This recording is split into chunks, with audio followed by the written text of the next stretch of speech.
quietest sneeze I've ever heard. You know what I'm saying? All right. Hello, world, and welcome to our podcast where three pals with different viewpoints and thoughts who really don't know much fly by the seat of their pants discussing news, politics, conspiracy theories, and much, much more. Two are geniuses, and one's an idiot. Or are two idiots, and one's a genius? Or are they all idiots? Or are they all geniuses, I like to say. You be the judge. Now, live from beautiful Central Florida, it's Political No Brainer. Your hosts, to your right, who's always right, never wrong, never left, always right. It's me, Zach. To your moderate right, actually, he confessed.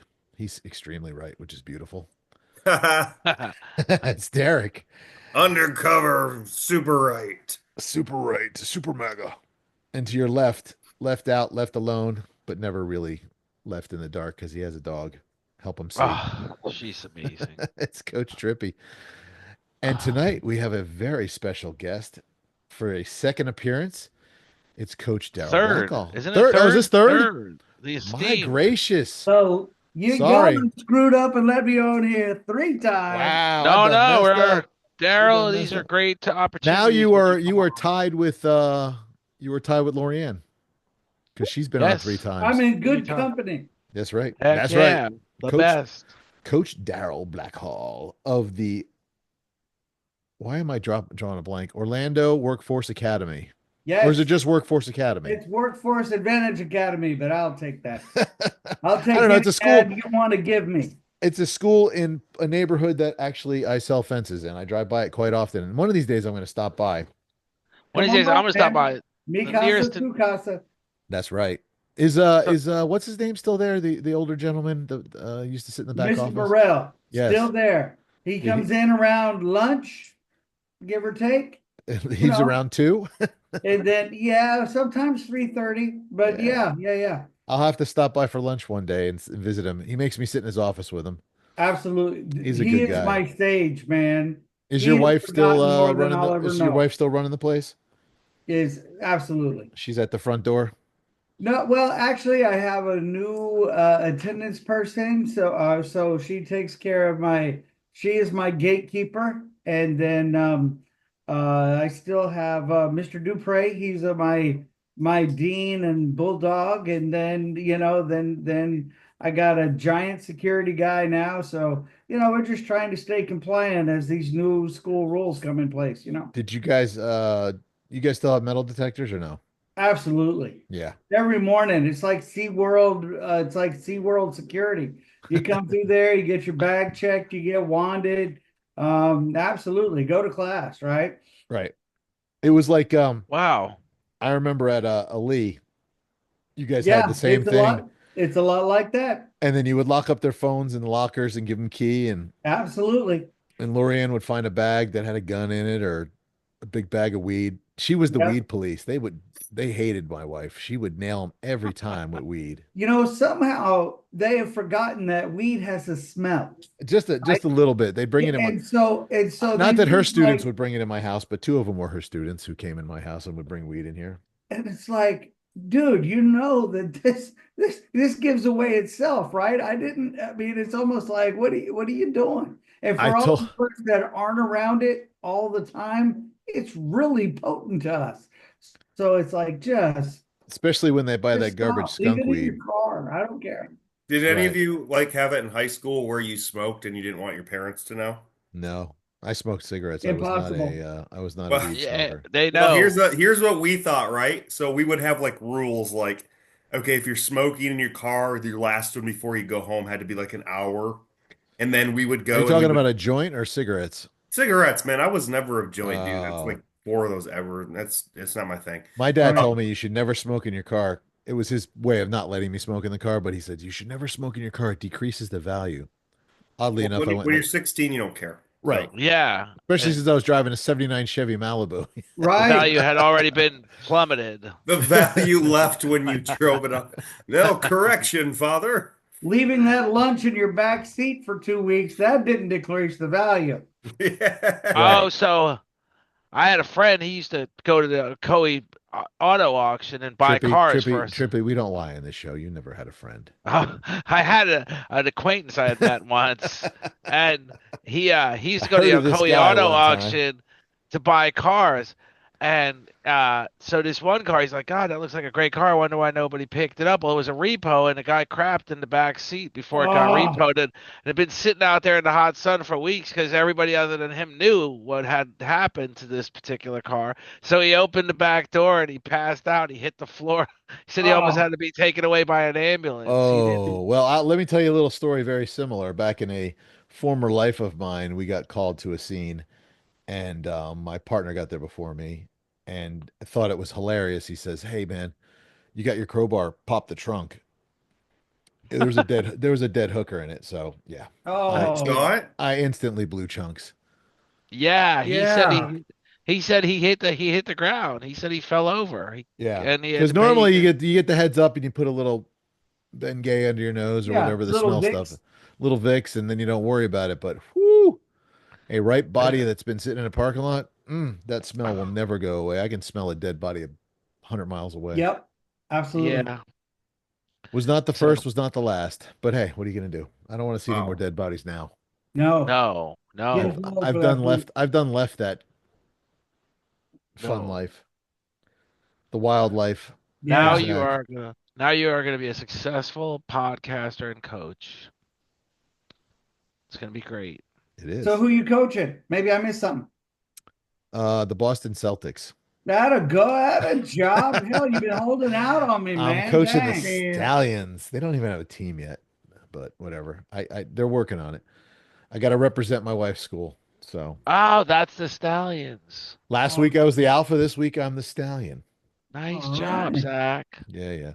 No, yeah, I'm in the middle of a life and career change. I'm in the process of going full-time podcasting, and there'll be a couple shows. They all fall under the umbrella, but there'll be No Brainer, which will be Derek and I and Trippy, if we let Trippy on the show.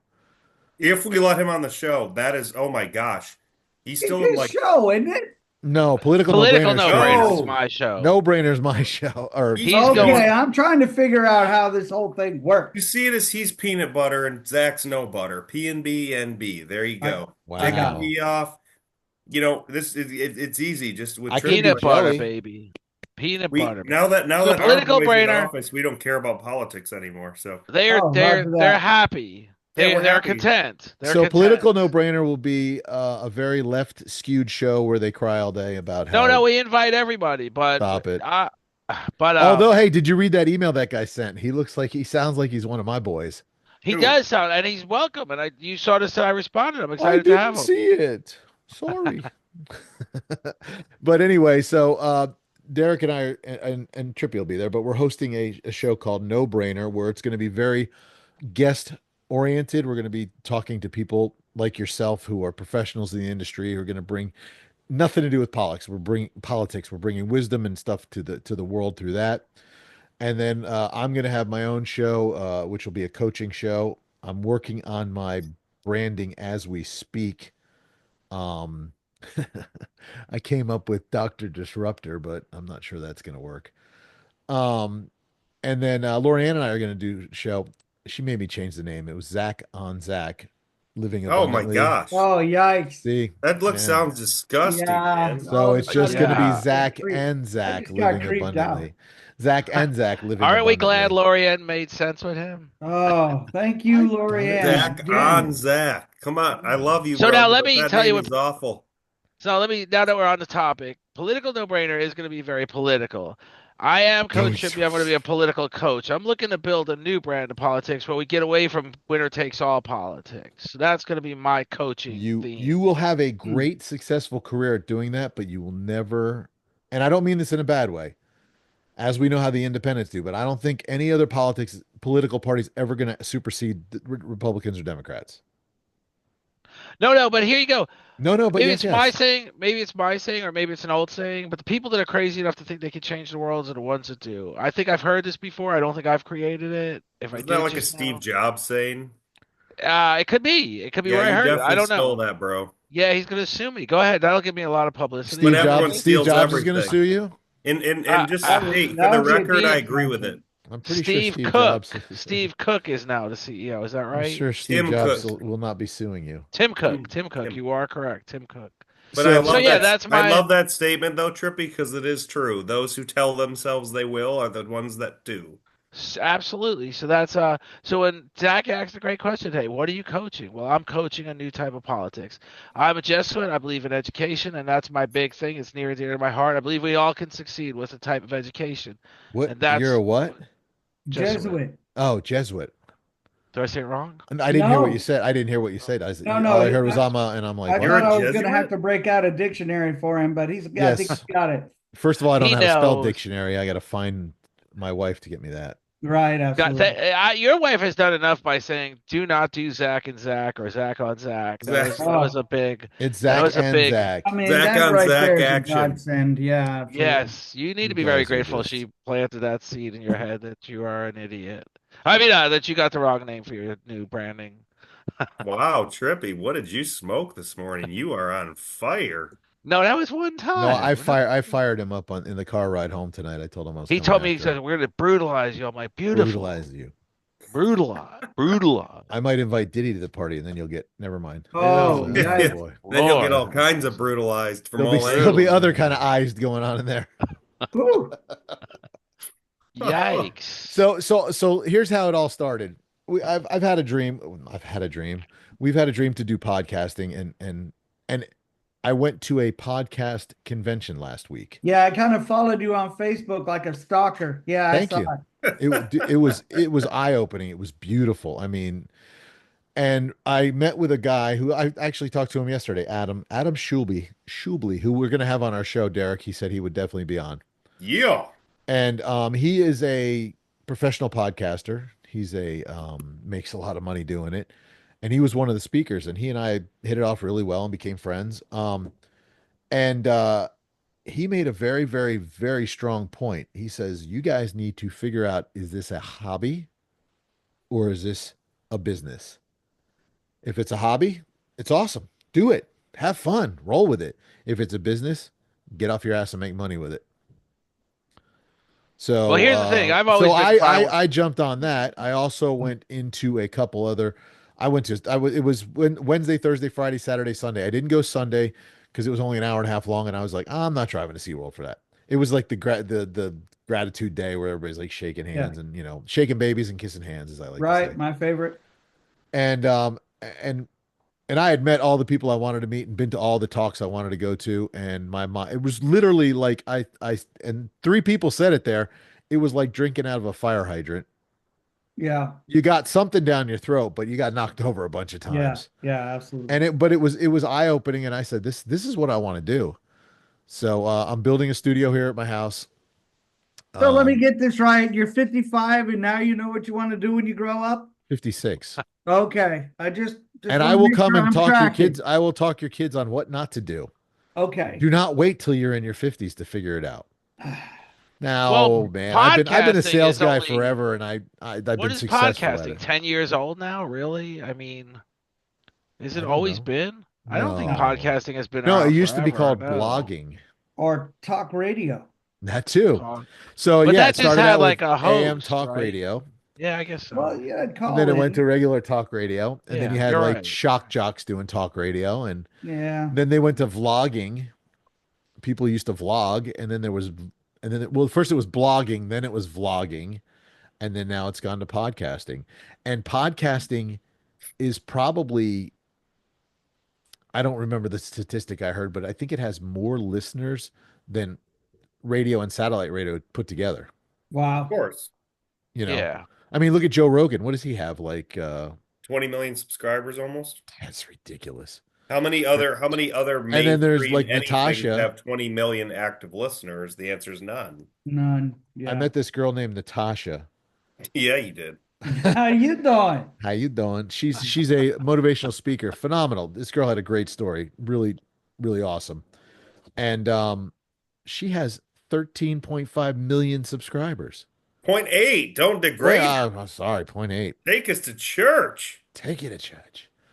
But it's just amazing, and everybody does their own podcast on whatever, and there's no two podcasts alike because it's just impossible. Right.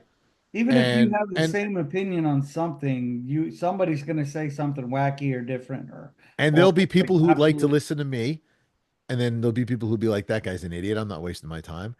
And then there'll be people who won't ever listen to Trippy, and then there'll be people who listen to Dare. I'm just kidding, Trippy. You'll get people. I'm okay. I know. Don't cry. Do you need a hug? I need a tissue.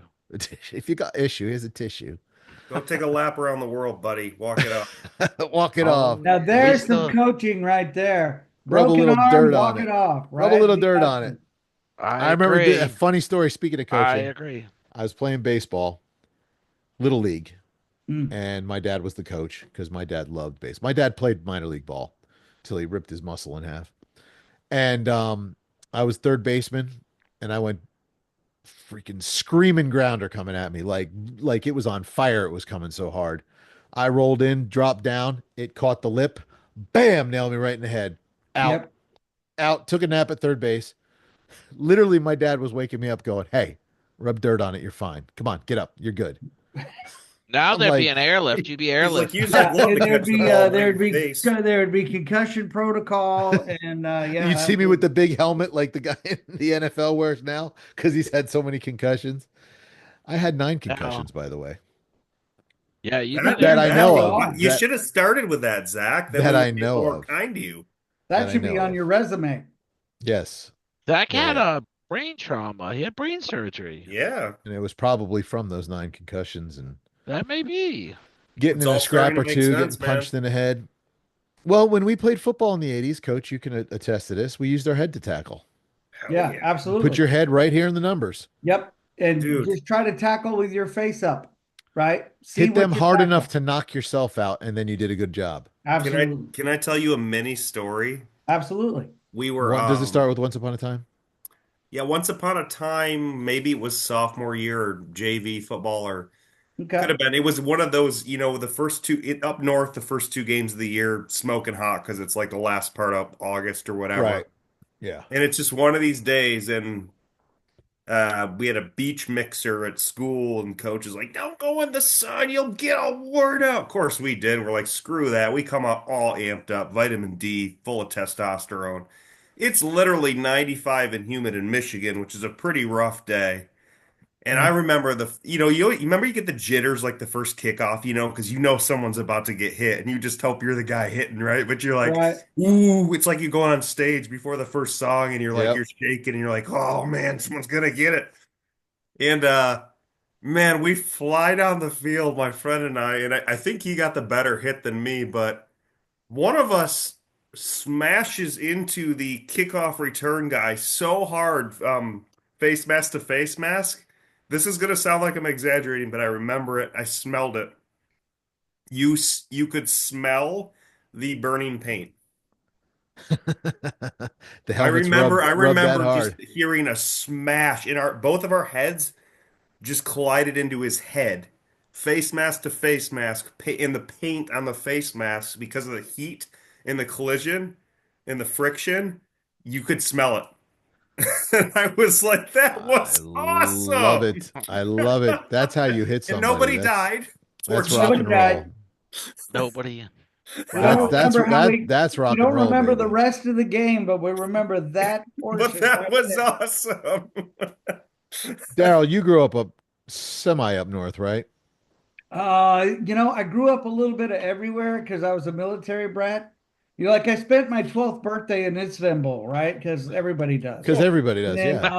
It's awesome. but then we moved around and my dad finally retired and I ended up in North Florida for my sophomore to my senior year. So that was the Ah, longest time I ever spent in one school was 3 years. so Wow. okay, so Wow. then you don't have the joy, but I'm sure, Derek, you remember playing in But freezing cold. Late Oh, October, and it was crunchy grass. You knew it was a cold day if the grass was crunchy. Yeah. And you would get down and you didn't want to put your hands down on the ground because they would get cold. It was more like if your knuckles got bloodied up. you know, like you're trying to hide the blood so they don't take you out, or like you put gloves on, and then that cold, like it's just when something hits your cold, if you're warmed up, no big deal. But if you're not lubricated and flowing and warm, if you're cold and you smash your hands into something, man, it's just like, Oh, that hurts. Well, oh. the worst thing they used to do on the cold games when you were playing is in the first couple downs when you're out, you haven't even warmed up yet. People would step on your hands. Oh, Yeah, So you it's learn you all learn to knuckle intentional. you learn to knuckle down and not hands out. You knuckle down. Yeah, because You know, someone step on my hand, they'd get a cup check real fast. we were in the era of football where anything like that happened was only because it was intentional, pretty much. Yeah. You didn't wear a cup for accidents. You wore them when you played the ghetto school because they were hitting there. Yeah. yeah, absolutely. And I Hey, The am not dog piles kidding. were menacing. we would get cup checked by the coach. Once you got used to a cup, you never took your cup off. You realized you needed that. You play on that line, man. You're going to get a couple fists up the scrotum.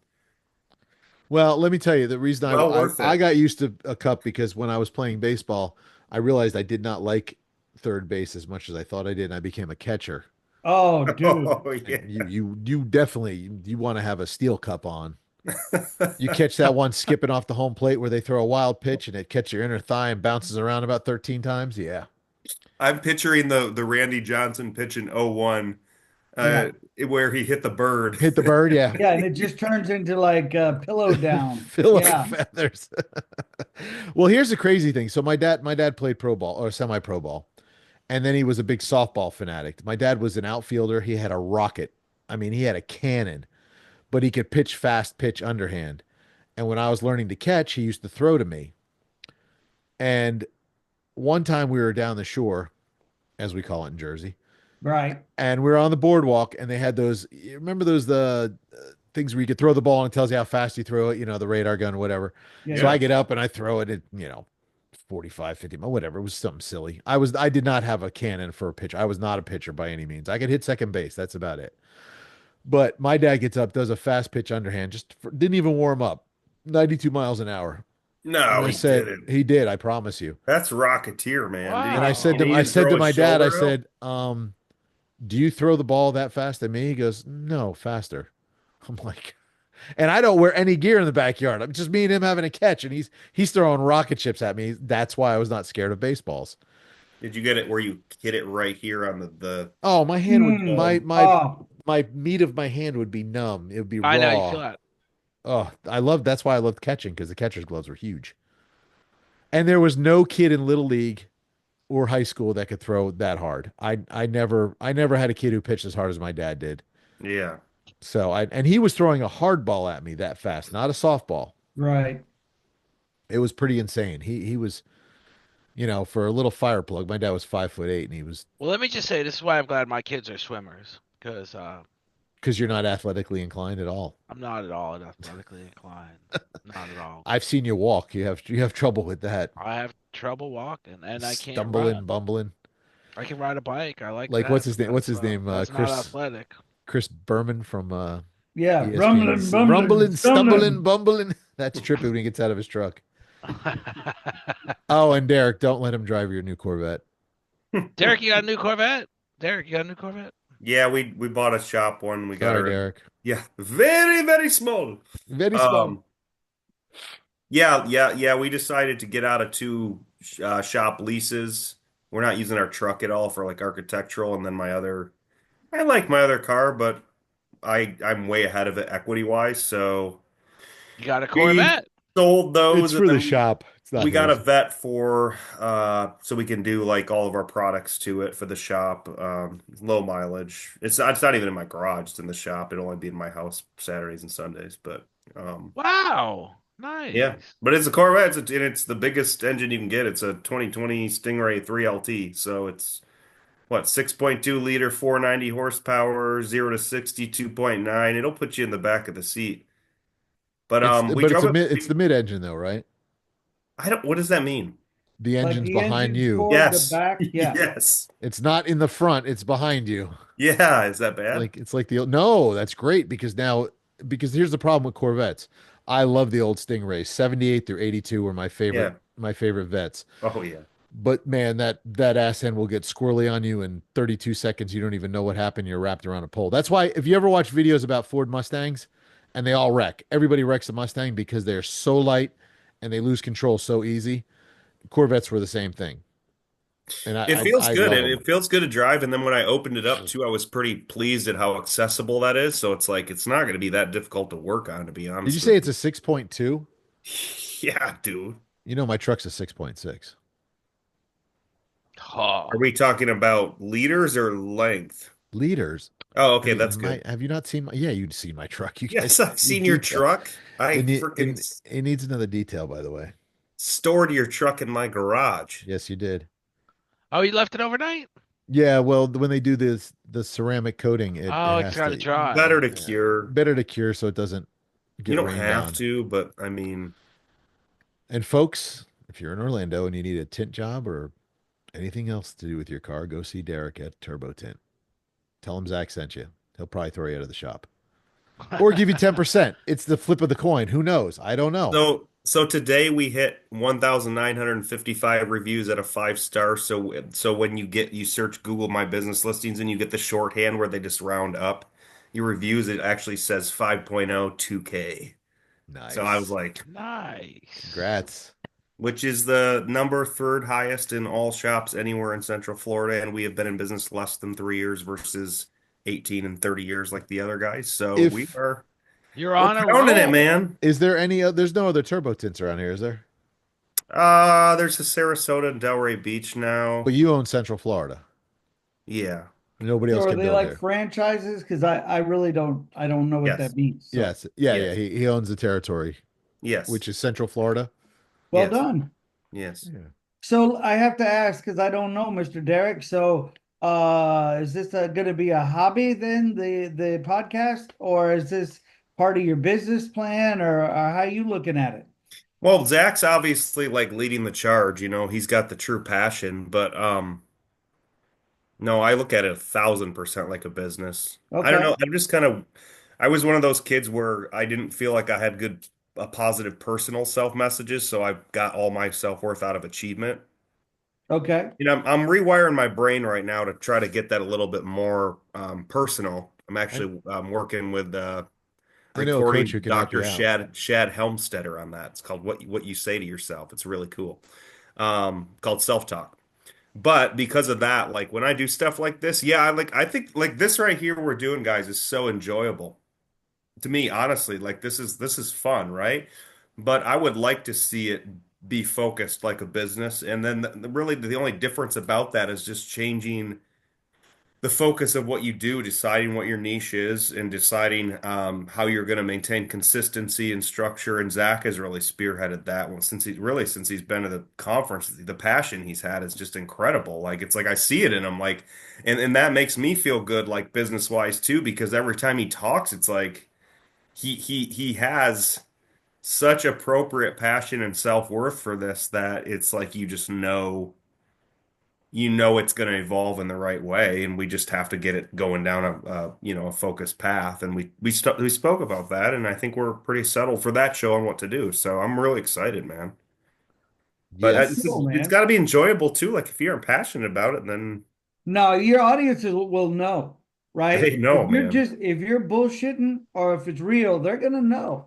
Right. Yeah, they can Yeah, they smell it. will. Yeah. Now the Yeah. thing is, I mean, we all know the WWE is the WWE, but we love it anyway, right? Yes. Hmm. But I don't think there's many businesses that get a pass like that. I think there's a lot of places they know the folks know. Look, man, I know what you're doing. You're just out here, you're trying to make a buck, or you're trying to do whatever. But if you really love what you do, it shines, man. And you care about not only the person that's your customer, but it also the people that are working with you around you, they just know because if it is what you do, Zach. So I'm doesn't matter where I lived or anywhere in the world, there was always these traveling revivals that would go around, right? So the traveling revival would come to town, and everybody would get excited about whatever the traveling revival was, whether it was Jesus or Muhammad or Buddha or whoever, right? Yep. And then they leave, and then it's on you to pick up the momentum from there. And then they'll be back in a year to kind of recharge your battery just in case you drop the ball. But you've got it. They hand you the torch. Exactly. So do you Exactly. feel like you've been handed the torch now? I'm just trying to figure out where you are. I believe so. I believe Zach I has have. that. You are so freaking right. That's a perfect example of motivation versus inspiration. You can Mm, motivate for temporary recharge, but when you're inspired, passionate, and self-driven, he yeah, has he that's what I see in him more and more since that convention where it's like, okay, I believe in you, bro. Let's do this. got you. Well, I Yeah, uh I actually think we should become the WWE of podcasting. No, I'm just kidding. I love that analogy though. I mean, it's whatever great. works. You know. No, I by no means will it be a fraudulent soap opera. My goal Oh, is, and I learned this from Lorianne. oh, This is come this on, is man. We quite, all know nothing's real, right? and What's real is what we say is real. I do have my PhD in BS, so Absolutely. I am one of the best storytellers known to man. My friends would say, "Dude, I know I was there with you, but man, I don't remember it being that fantastic." I was But drunker than I thought because that sounded like a lot more fun. you had a blast. I don't know where I was. No, but I learned this from Lorianne, and we'll go a little back to her recruiting roots, as you like to call it, Coach. Absolutely. She's the best recruiter you know, isn't she? Oh, I love that woman. Yeah, She absolutely. recruits for her She boss every recruits day. me hard every time I'm around her. That's right. And if you don't know who Lorianne's boss is, it would be Jesus. Um, she went out one time with an evangelist and actually got very mad because she's like, "We're no worse than the drug dealers, or no better than the drug dealers, because we're giving them a little taste and then we're gone." She says, "We need to stay and pour into these people." And that's what I want to do. So Anthony Robbins, I love Tony Robbins. He's phenomenal. Or any of these Zig Ziglar, well, he's passed, rest his soul. Yeah. He was one of my favorites when I was a kid. But any of these big motivational speakers, they come to town and get everybody all pumped up, rah, rah, rah, rah, rah. Hmm. And Pack the tent. then they want you to join their program, Yeah. but most people can't because they can't afford it. These and I'm not knocking it because there are people who afford it. That's how these guys make their livings. But they get left. Yeah. And who's there to pick up the pieces? Who's there to keep them going, motivated, psyched, and knowing what to say when they come up against it? Like one of my things in my training that I'm going to work with is why, and I don't use this as the word. Let me use the word and then understand what I mean by it. Don't allow someone to tell you what your disability is when your disability is truly your superpower. Now, disability doesn't mean Right. anything physical. It just means Yeah. I grew up dyslexic. I grew up ADHD, and everybody told me I'd never amount to anything. You're just one of them crazy kids who never calms down and gets smacked around by my dad because I wouldn't listen. And Yep. guess what? I taught myself to turn it into a superpower. The minute I learned that it was a superpower is when I overcame all that nonsense.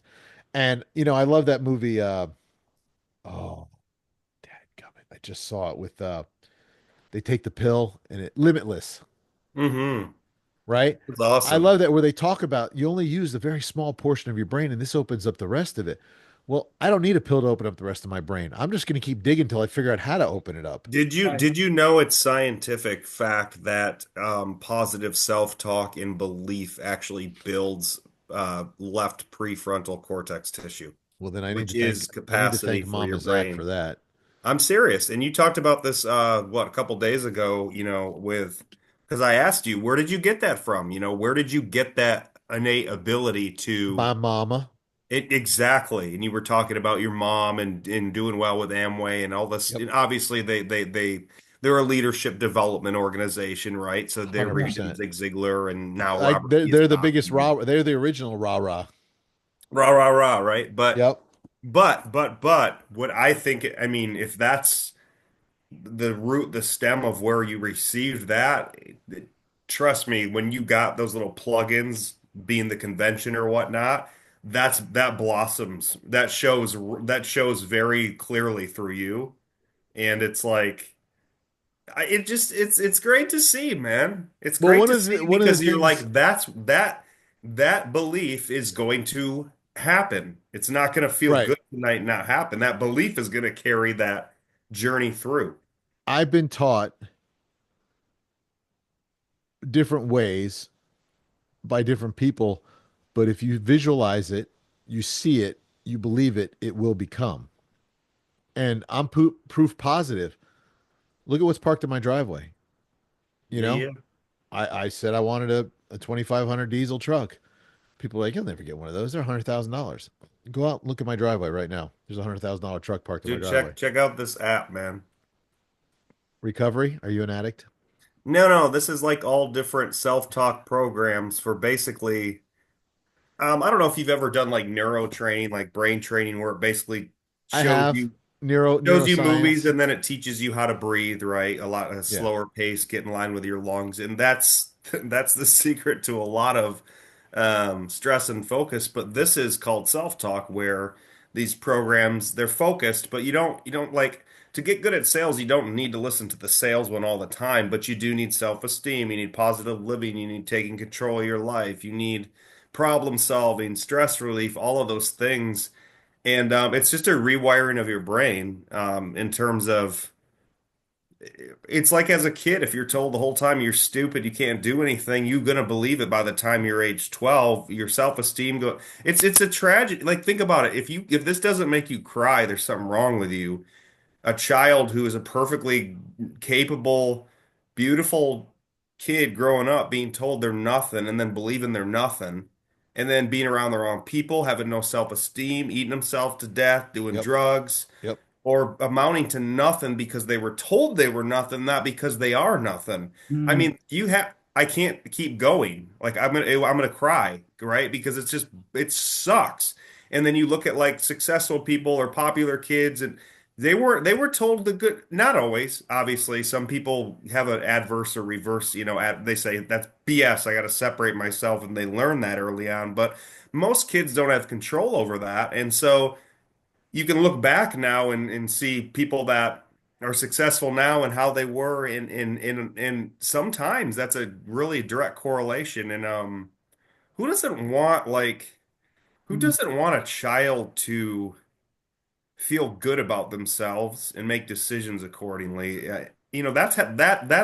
That's how I'd like to, that's what I would like to see that what would change in the world, because you're your own limitation.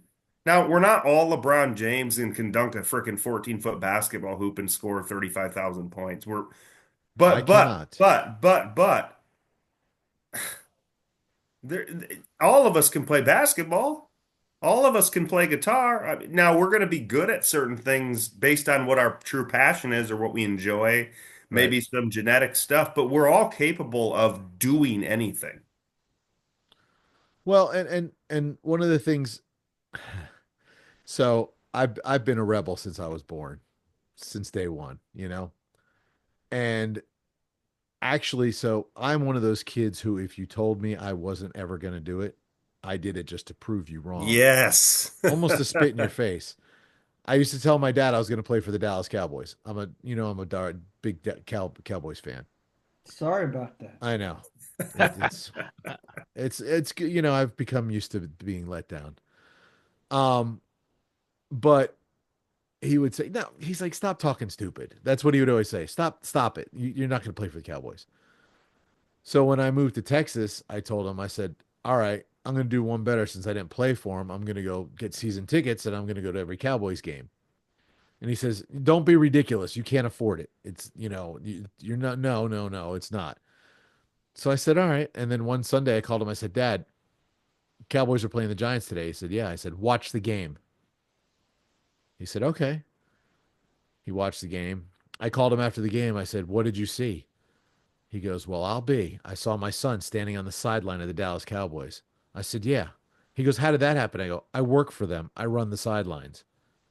So I Well, didn't get to play for him. I didn't get season tickets. I did one better. I stood on the sidelines and got to hang out with the players. So don't tell me I can't do it. But then right. you have the extreme opposite where you live in that life where it's you're never going to mount to anything. You're never going to leave the hood. You're never going to do this. You're never going to get off the mountain. You're never going to leave whatever. And then you're stuck. One of my biggest frustrations And I bring this up in my training is one of my biggest frustrations is I look at people and I see where they are. I don't know how I do it, but I just see where they are and I'm like, dude, when did you give up? Why Yeah. did you give up? I Yeah. see you're younger than me, and there's I, I, look, the problem with being highly a highly functional, successful, motivational person, who by the way I have a pretty high IQ. I took a test the other day. Lorianne was quite impressed. She said it lied. But anyway, because she seen my brain, she said it was still in the wrapper. It was brand new. Very, very small. It Really was no, small. no, it was brand new. It had the brand new brain smell when they cut me open. The doctor came out. I'm telling you. But anyway, um, when you're at this level, my, one of the things I was not blessed with is empathy or sympathy. So I see these people, and it frustrates me that they should have been better. But I really don't want to hear their story because I could care less. Because you gave up. It's your fault. And that's something I need to work on. Mm. Because I do. I'm compassion. I show compassion. I love everybody. But man, I really don't give a crap why you're Well, where you you don't are. need empathy for a crutch. You need it for as a building block, as a empowerment tool. Yeah, but I see it as a crutch. Right. I know you see it as a crutch because it can be a crutch, but you need to use it as an empowerment And tool. So you can use it with accountability. true. Funny story, my father never cursed. He was not a he didn't drink, didn't smoke. He was a very godly man, but he used to have one favorite joke. And he says, "Are you looking for sympathy, son?" I said, "Well, yeah, Dad. I'd like a little, show me some love or something." He's like, "Go get the dictionary. I'll show you where sympathy is." He goes, "It's between shit and syphilis. You want those too?" Oh. Never mind. Woo. I don't want any sympathy. He said, "Exactly. That's what you don't want." Because sympathy is when you're in a bad place. Now I'm in a bad place to be with you. Oh, I'm so sorry. You know, I don't care why you're there. Let's get past it. Let's move on. Like I have no I con think we look at them incorrectly. They're both useful tools, but sympathy Sure. is for grieving and comfort, and empathy is for empowerment. And then when you see them as crutches or encouragement to I don't know, I crutches. have sympathy for small children and animals if they get hurt by Puppies. people. Yeah. Well, That bothers yeah. me. That'll bother me. But if an adult gets shot, it is what it is. You weren't supposed to be there. Sorry. Yeah, Sorry but do about you your leave bullet them? hole. Do you leave them to bleed or do you save them? Depends on where I am and if there's still bullets flying. Well, you're gonna have to save Well, yourself. that's a real answer. I mean, really, that's a real answer. Well, Look, Zach, I look, guess my if opinion of you has if changed I'm down at 180 the degrees. Workforce Academy and bullets are flying, I'm getting next to Darryl because me and him are throwing lead right back at him. So Absolutely. I ain't got time to save you. You're getting shot. But Coach, you're a guest on our show tonight, and we love you. You're the brother I never had. Matter of fact, Darryl came to see me when I was in the hospital when I had brain surgery, and so did Trippi. Absolutely. You came to see me too, didn't Yeah, you? I did. Yeah. And Derek, you didn't come see me. I didn't know you No. yet. I know. I'm Stop just it. messing with you. Here's two guys that had sympathy for you, and you're not in Yeah, and you're sympathy, like, bro. screw You're like, that. Let screw me tell those you what. guys, Let me tell you what. Daryl didn't have sympathy. He came in to hang out with my wife, And and he him slapped and you his on the wife. head. He did. He's like, "Boy, rub a little dirt on it. Get out of bed. right? What are you doing? What are you doing?" Was I awake even when you came in? Yeah, for Okay. a little bit, and then they came in and hit you with the juice, and then I went and got lunch.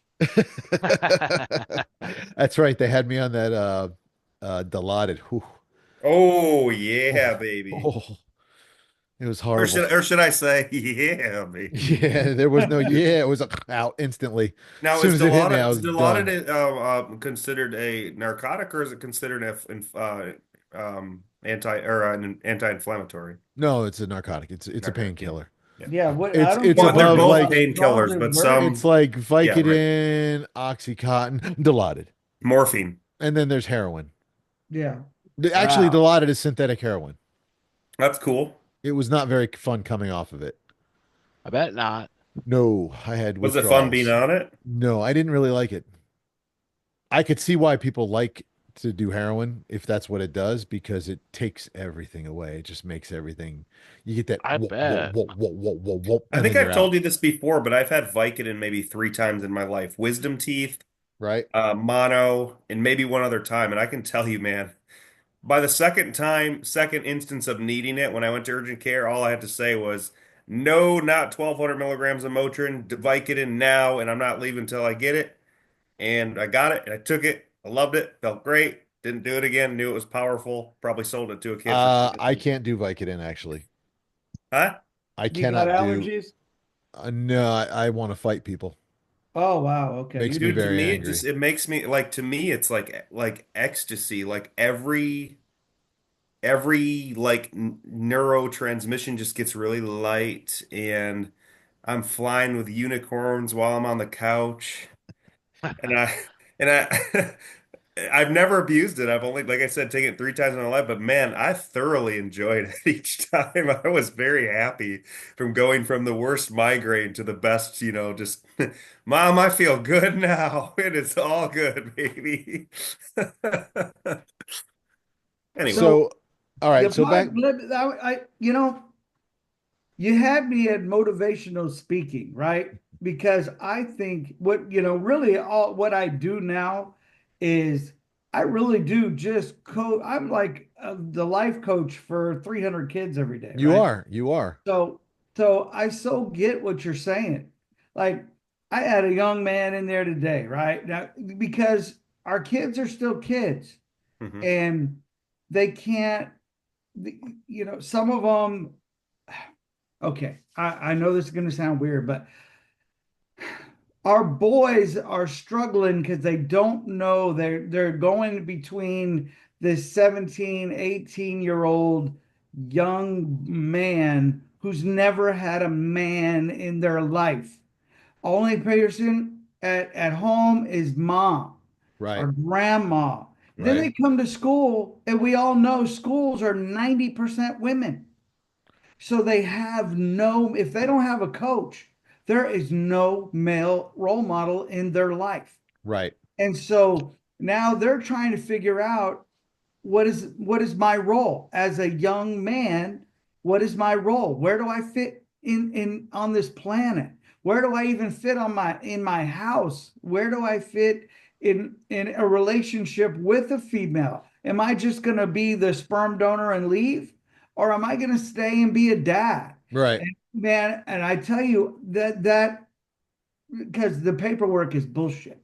So that is my favorite part of the day is when those kids come in and say, Coach, man, this is what I'm struggling with. And most of it is just dad and grandpa questions, right?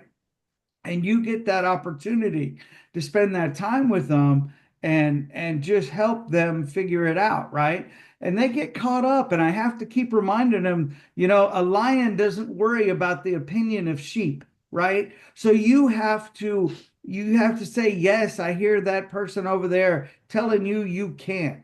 But if you really think you can, just like you were saying, sir, if you think you can, don't let no. Let no be the first point of negotiation, right? You have to be able to start taking a no and say, it might be no to you, but I'm going to go ask that person over there because they might tell me yes. So you just have to keep moving your show to another place, right?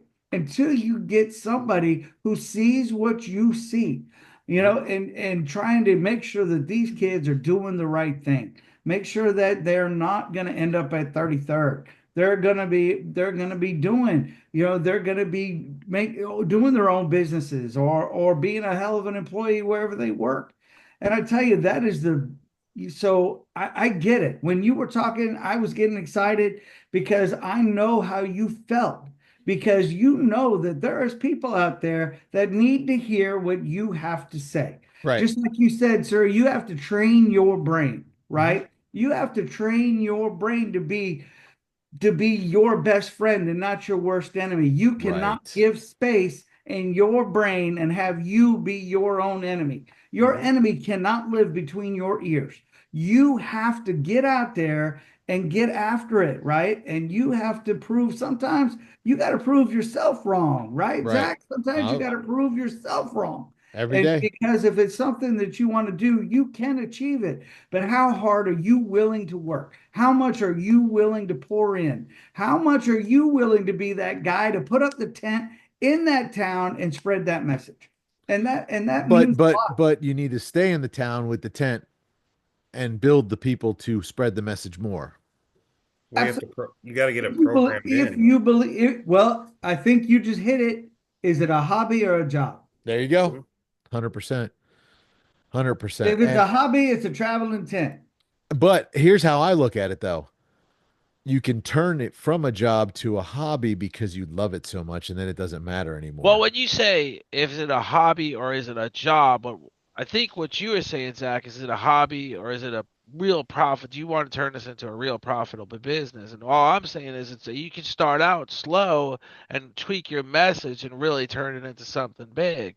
So the difference with me is everything you guys are saying is just interesting to me. We're talking about kids getting left behind, basically, just like Darryl said. There's kids that don't have a father figure, that don't have a man in their life. Absolutely. And then there's Darryl who's providing that influence to 300 kids in one school. But there's still thousands of kids that don't have Darryl. Right. Oh, So absolutely. so and then when you talk about the traveling tent has now become something that can be, it doesn't have to be something that goes away. It can be something that you can refer back to because you can have it right on your computer screen. Yeah, So you can stay with that messaging. You never have to stop that messaging. Right. You Well, that's never have why. to leave that town. Right. That's why you But got with that comes the challenge. exactly. That's a With good that, message, Trip. That's yeah, absolutely right. absolutely. But with that comes that challenge. Are you the person they want to go? That internet, when the traveling circuit, when the traveling, I just almost said the circus. wrong word. No, I Yeah, almost, absolutely. I when, mean, Yeah. when you the might be the traveling, traveling when the circus, but traveling tent comes to town, do you crave that traveling tent coming back? But when you're on the internet, you no longer have to. But will you return to that same traveling tent? You've got to provide a message. So I always say when people tell me they want to open a restaurant, I say you've got to realize that nowadays you're no longer don't competing with do it. the guy next door. Nowadays you're competing with everybody. If you like Cat's Delicatessen, you can get it delivered to your house on dry ice, and that's Yep. in New York, and you're living in Orlando. Yep. Okay, so it's no longer enough to be liked. It's no longer enough to be loved. You have to be craved. You have to be that one that people return to repeatedly. Trippy, And we should get so, some cats as delivered. and so when you Oh, create that show, whatever that show is, Mm.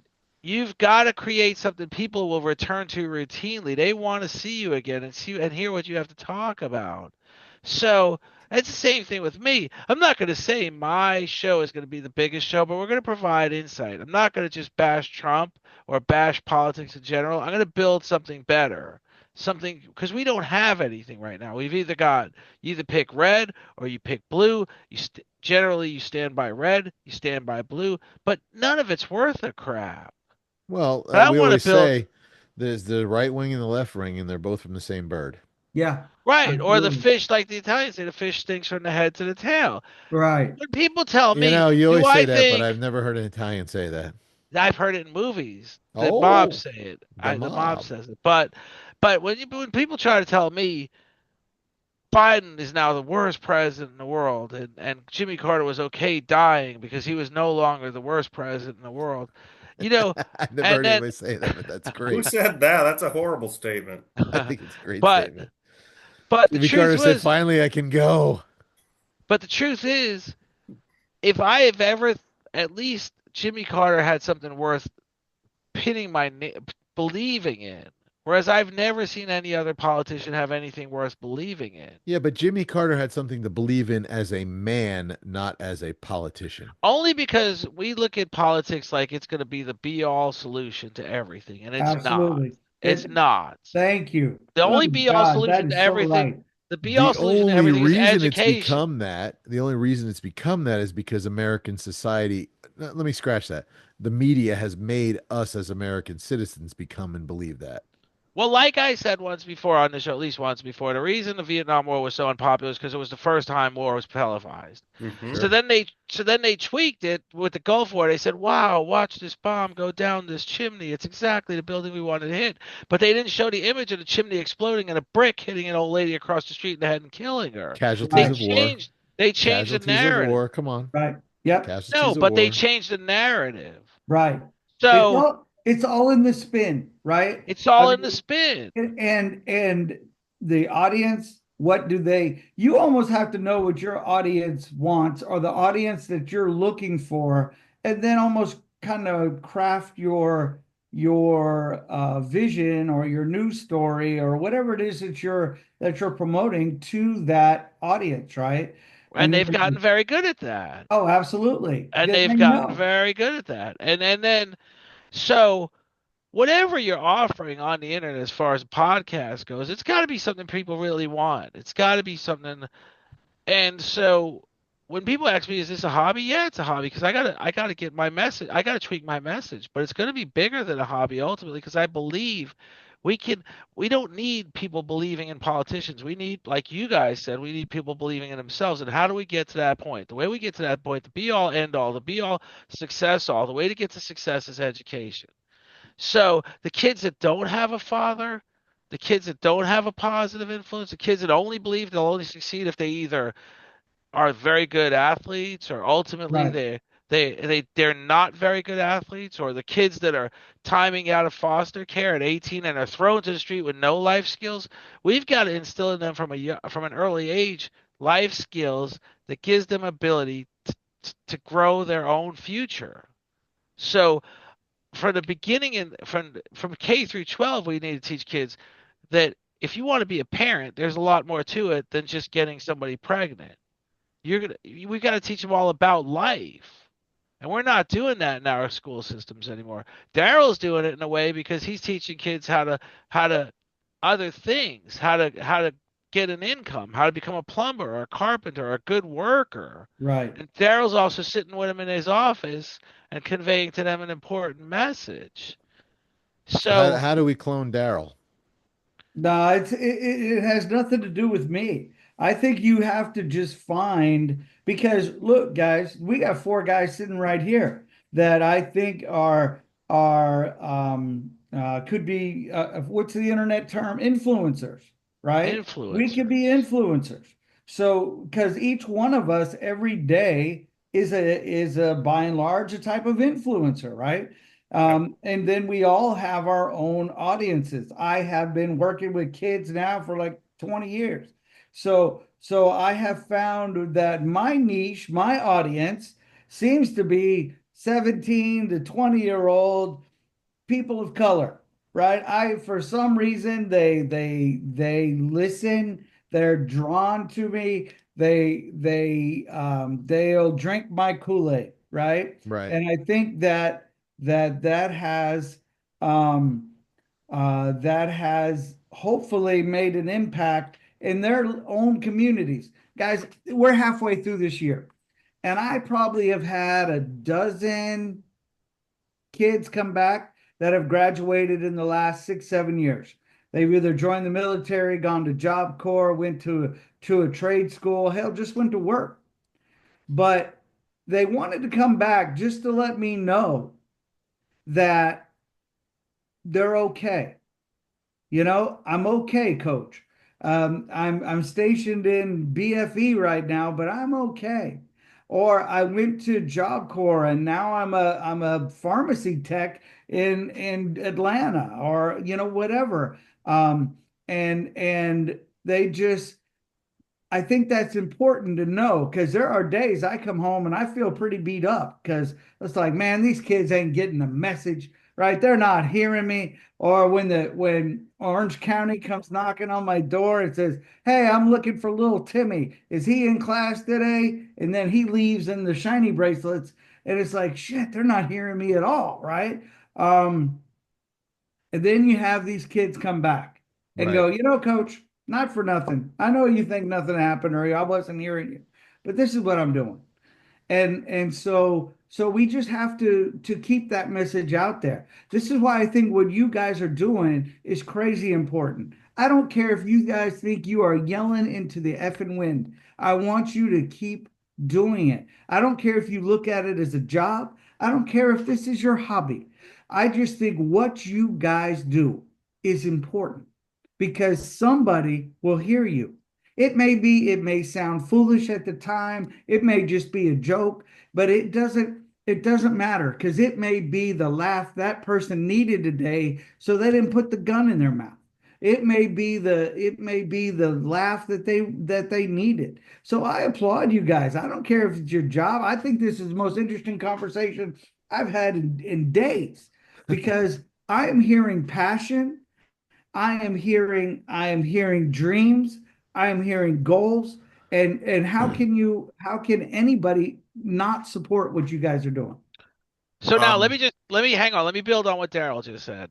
Not only this isn't the podcast, a political no-brainer is not something new to me. As far as some like Darryl said, me and Zach worked in the same restaurant chain. I worked there a lot longer. I went to a lot more locations. Every location I ever wound up at, I met kids. New servers, old servers. The first Mm, thing I would say to them, they would lose interest in the job if they had a bad night. I would say this job is just a building block. When you're a server, you're learning how to multitask. You're learning sales skills. You're learning communication skills. You're going to leave this job, no doubt about it, but you're going to have these great skills from this job. You may go get a better serving job, but life is an everyday growing experience. Yes. So, absolutely. so Absolutely. if you're if no matter what you do, whether it's a podcast or it's just like you said, just be a positive thinker to somebody. Somebody the other day said to me, they had this a parent said that this awkward experience in school. I said, life is full of awkward experiences, and you just got to go with the flow and deal with them as because they wanted to address it with the teacher. I said, you got to go with your heart, go with the flow. She's like, that's great advice. So I wasn't saying like, wow, that sucks that happened to you. I was just like, let's just be positive. Let's just look at this as a growing experience. I And that we can do for kids too. If a kid works for you and he's working in your shop, working his butt off, you can tell him you're learning discipline here. When you're working on a car, it's every step counts. If you don't skip a step, this car is going to look better than if you do just half-ass it. So Right. these are Absolutely. disciplines and you need discipline in life to succeed. You need discipline in life to graduate college. You need discipline in life to become a journeyman electrician. These are so something I've always believed is in what you do, and I think we need to start either conveying a message to kids that when Zach went to the podcast convention, he came out a new man. I said, I'd never seen a Zach like this. He found his niche. He Yeah. found this amazing wealth of Not my niche. information I found about my calling. his calling, and he found this amazing wealth of information. I say we should do that for all kids about a lot of things. Tell them all about different careers. Tell them all about different companies, life experience, and they'll maybe who knows? Maybe Here's they'll. here. Let me. I'm not to interrupt you, but I'm gonna. No, no, go ahead.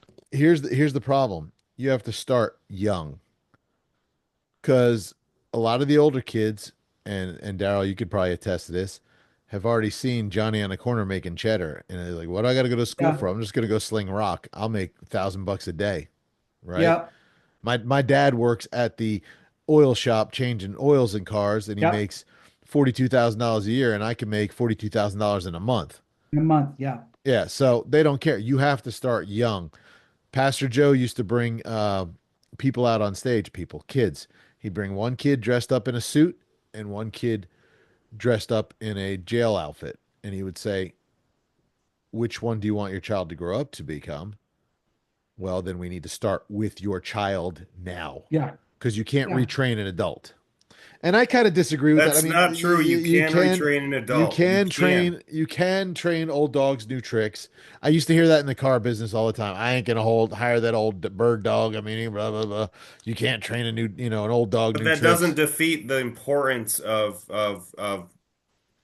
wiring a child correctly. But that's not a true statement. You can I know, rewire an adult. right? I'm just saying this is what he was. The point he And I was don't trying to care get if you across is believe let's that or start him not, because I need young. to tell myself that. I believe it. And you know Natasha, so don't you dare say that to her. She's way younger than both of us. I don't know, not really. All right, way younger than me. But that her story is rewiring, Zach. Yes, 100%, 100. I sat and Her listened to it story live. is you said rags to 3 year. I mean, Pretty much almost homeless mom, single mother, and turn it around to become a multimillionaire within a year. I want to add some stuff to what Darryl said. I think this is really, really, really important, and it's a really I'm passionate about this in general, and I love having a shared passion, and we can take it to all different topics and areas, and that's wonderful. But to have this lifeblood of self-worth passion is really, really cool. And I want to tell you guys this, like, if you see a successful salesperson or insurance agent, Zach, right, or anyone who has to talk to people Right. and overcome objections, adversity, someone who sees a no as a step, as a closer step to getting a yes, either through an objection or fighting someone, versus someone who sees a no as a direct reflection on their own self-worth, as the difference between failing and succeeding and doing something like that. And Absolutely. it's Yeah. crazy because listen, this is an analogy people use all the time, but how good does a Hall of Fame batter bat? 350? That's 1 out of 3. That means every time they get a hit, they get out twice. So does that batter say, "Oh, I struck out. I'm the worst batter in the entire world"? No, it's a game of numbers and probability, and they go back up to bat. And of course, they make adjustments and corrections, but they don't tell themselves they suck at batting because they're not 1,000% batters. Whereas kids getting poor self-worth are told you're nothing for whatever reason, and now they get to a point where they have to overcome some type of failure to succeed, and they don't see it that way, and they stop and they give up. And that's a Right. problem when you aren't your biggest fan or your biggest self-worth. Mm. If you have a $3 million house and all you're doing is showing it to people with a 10,000 with a government stipend income, does that mean the house isn't 3 million, or is it the comps, the neighborhood, the school system, the structure, the features? What is the value of the house? The house is the value of the house, Right. not the wrong buyer. Same with the car, right? The Corvette's worthless to someone who's not looking for a Corvette. It has no value. But does the Corvette Right. not have value? No, the Corvette Somebody has wants a value. minivan, a Corvette's no good. Correct. Right. You got And vice six kids, you versa. ain't taking them nowhere. Yeah. And vice versa. So what I think we really have to do with every interaction, going back to what Darryl said, my boss taught me this, to look beyond the transaction in sales. You might make a sale, but what is this relationship worth for the equity of the relationship, for the equity of the business partnership? But what about the equity in our relationships? And let's say I only talk to 10 people in every given day. What how am I seeing that conversation, and how am I affecting that person, and what self-worth do I have for myself during that conversation? And I am not good at this yet. I'm going to be good at this. But the having that intention with every interaction can change people's lives. No, sorry, it Exactly. does change people's lives, right? Whether it's you changing someone's life or you being open to someone changing your life, having that openness to the interaction and that actual self-worth will do that. It does do that. And so what we thought was a possibility at one time, all of a sudden in our head it rewires to us thinking it's a probability. So it's not Yeah. possible that we're going to achieve something, or we possibly could make this a business. We plan, it's probable that we're going to, and that's what we believe, and that's the self-worth we give ourselves. Because again, like Darryl said, if we don't have it, you can't count on what's around you to have it. So you Mhm. need to have it wired into you, which is the purpose, which is your role, the role you've been given, which now I'm going to move it over to Trippi, could affect the world in terms of educating and growing young men, right? And fixing the school system. The school system isn't always the school.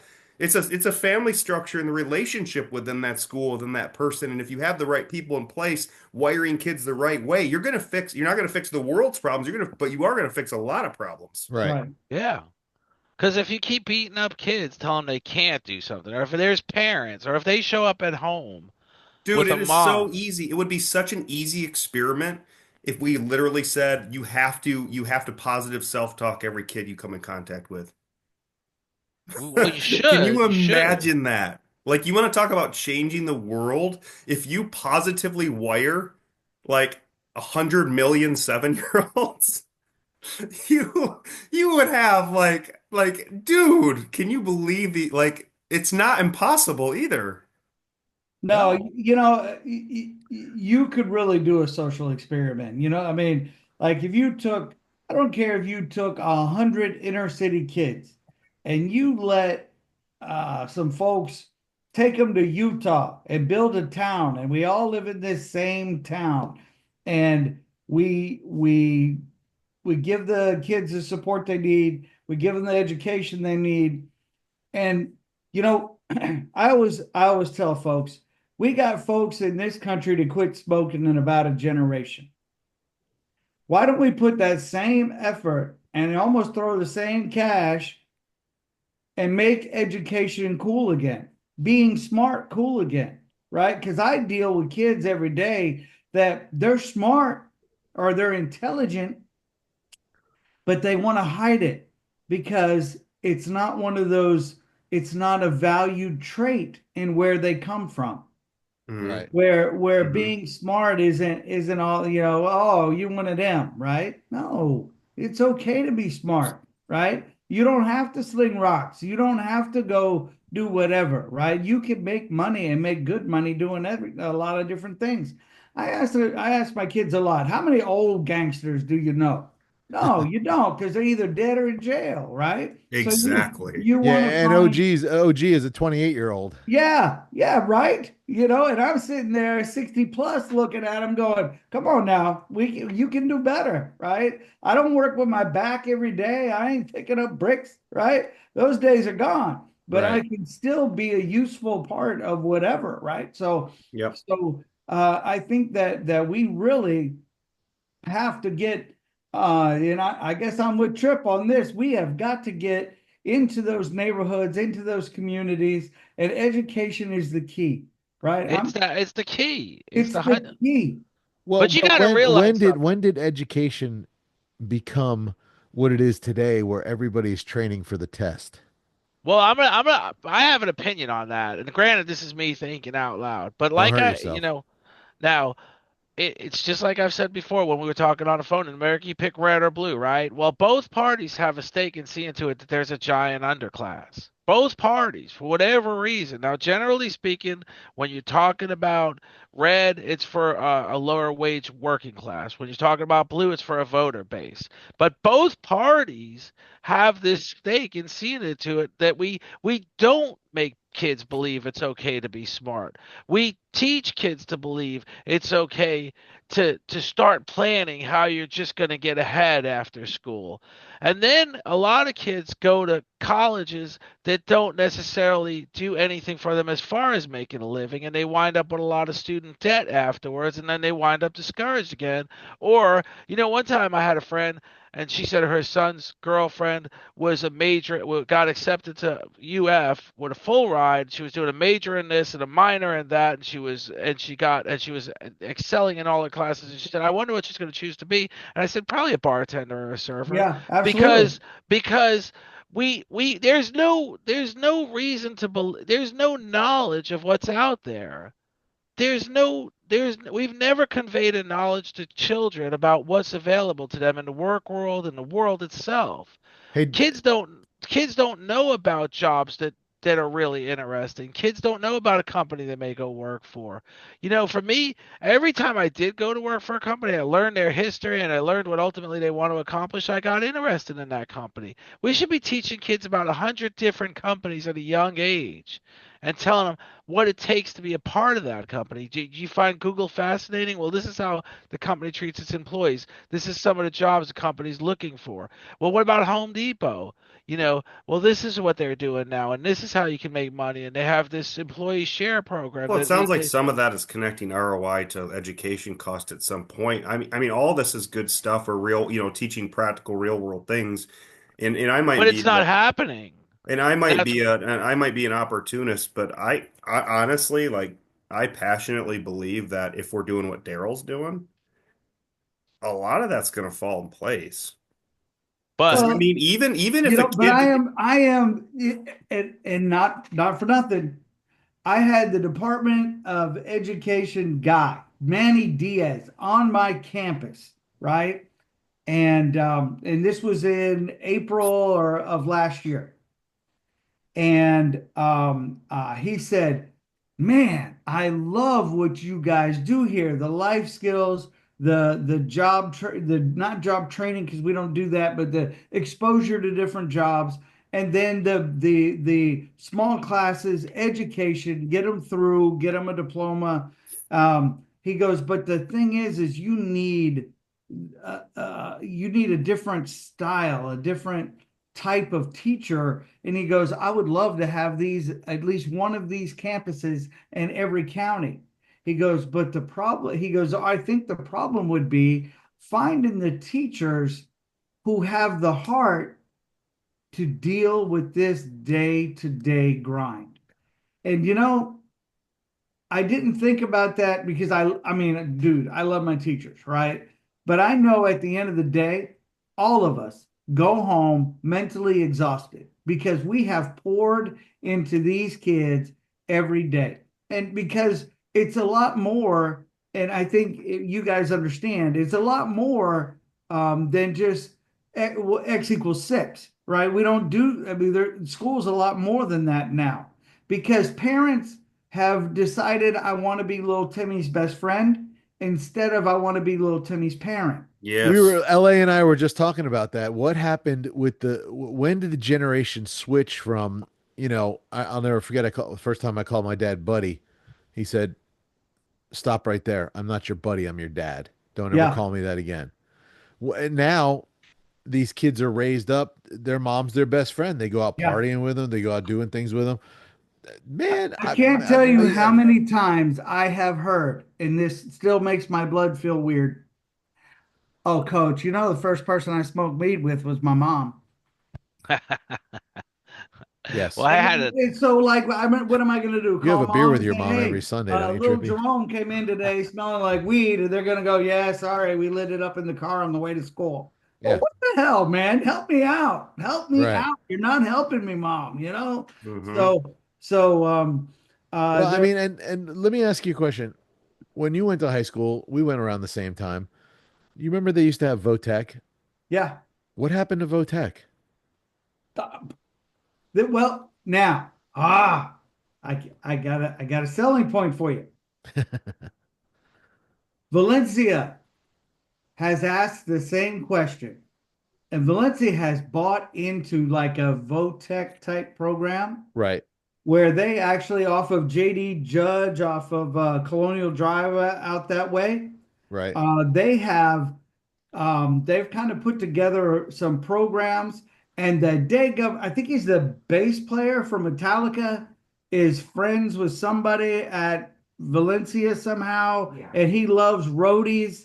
And then the next thing you know, we got this program going out at Valencia, right, and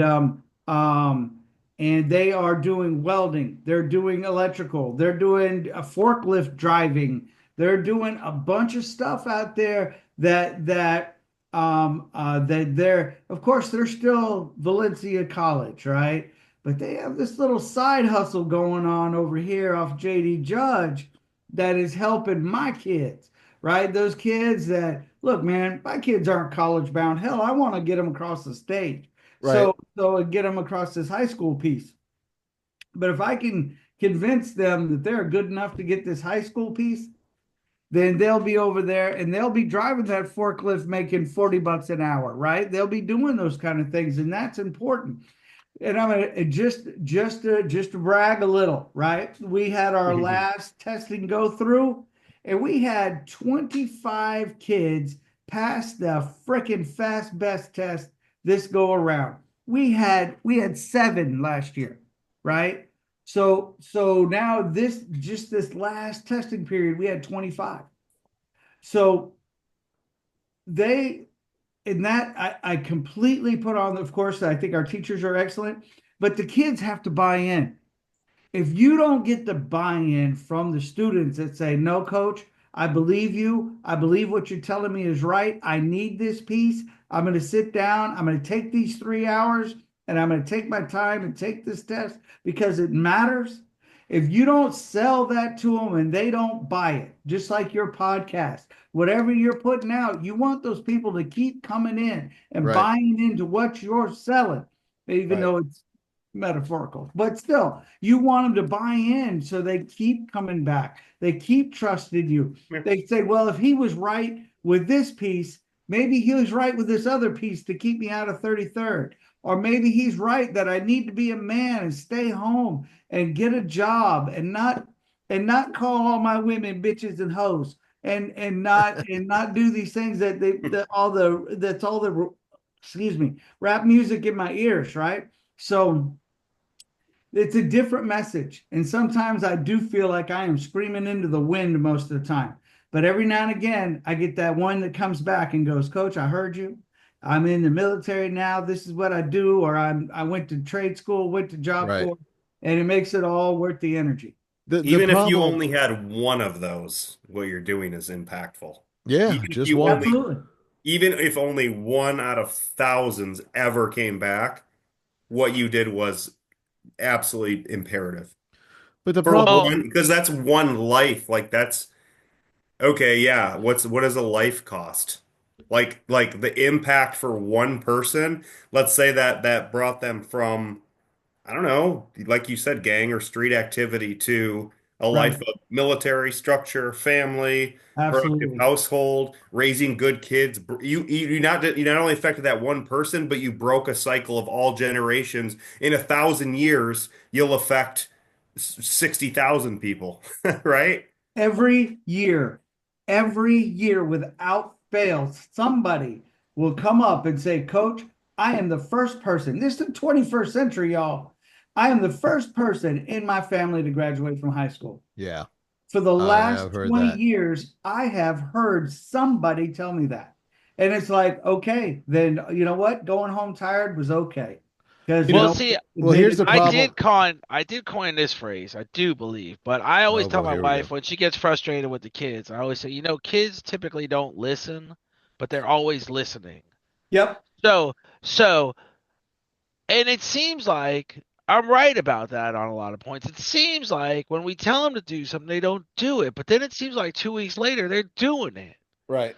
So it just appears to me that way. And I think back to those times when I told him 2 weeks ago to do something and he just adamantly Can, argued with me because he's a can, teenager. And then can I, 2 weeks later, I want to interrupt you for 1 minute just so I get this point across to Darryl, because I believe in making people feel good, but I believe this is gonna like blow your mind. I just looked up a statistic, okay? Okay, let's say you changed one life ever, and that was a life that, as I said before, went from a life of street problems, poor generations, bad parenting, repeating a cycle, and you fix that one life, which I statistically you've done way more, right? But even if it was one out of thousands, and that person went on to become a root of a family tree system. Read the statistics. After 1,000 years of generations, so let's say year 3020, and we've had generations in that one family, assuming a consistent average of 2 children per couple, your family tree would include a staggering number of family members exceeding over 1 billion individuals. oh, You geez. affected one person and changed their entire family structure for 1,000 years, you touched 1 billion people. Damn. Wow. that's something Okay, that so let's no, I want That to give that that's purpose. something, dude. I I want to give purpose to your belief, right? Like a story you can tell. Just one, it's not that one person. Look beyond the transaction. Your transaction is your time mentoring this child and rewiring this child and reprogramming this child to be a constructive, productive, maybe God-fearing, but maybe family-oriented adult. That's the impact that one out of thousands can have for you is insane because it's just like if you double a penny every day, it's nothing at first, but it's like a lily pond by the end of the month. Boom, it's right. just full of lilies. Yeah. One person, dude. Wow. yep. Now let me just That go back that to what I was saying about wow. Votech. I That's pretty know. amazing. It's mind blowing. Yeah, And thanks. Dude, imagine, that's imagine, incredible. Hell, I'm look, holding on to that, dude. I'm gonna hold on to that forever. imagine, but here's the problem. Okay. I talked to I don't remember, she was the admin at a school somewhere. And I Hmm. thought, oh, my wife's a school teacher. Yeah, where at? I said, oh, this is when she was at a Lee. I said, she's at a Lee. Yeah. She's like, let her know not to do more than 5 years. I said, what do you mean? She said, it will kill her. Jaded. Yeah. Yeah. She'll stop caring. She'll stop it. You just get burned out. You can't deal with it because those kids are just day in and day out seeing literal, like, I mean, look at Ash, who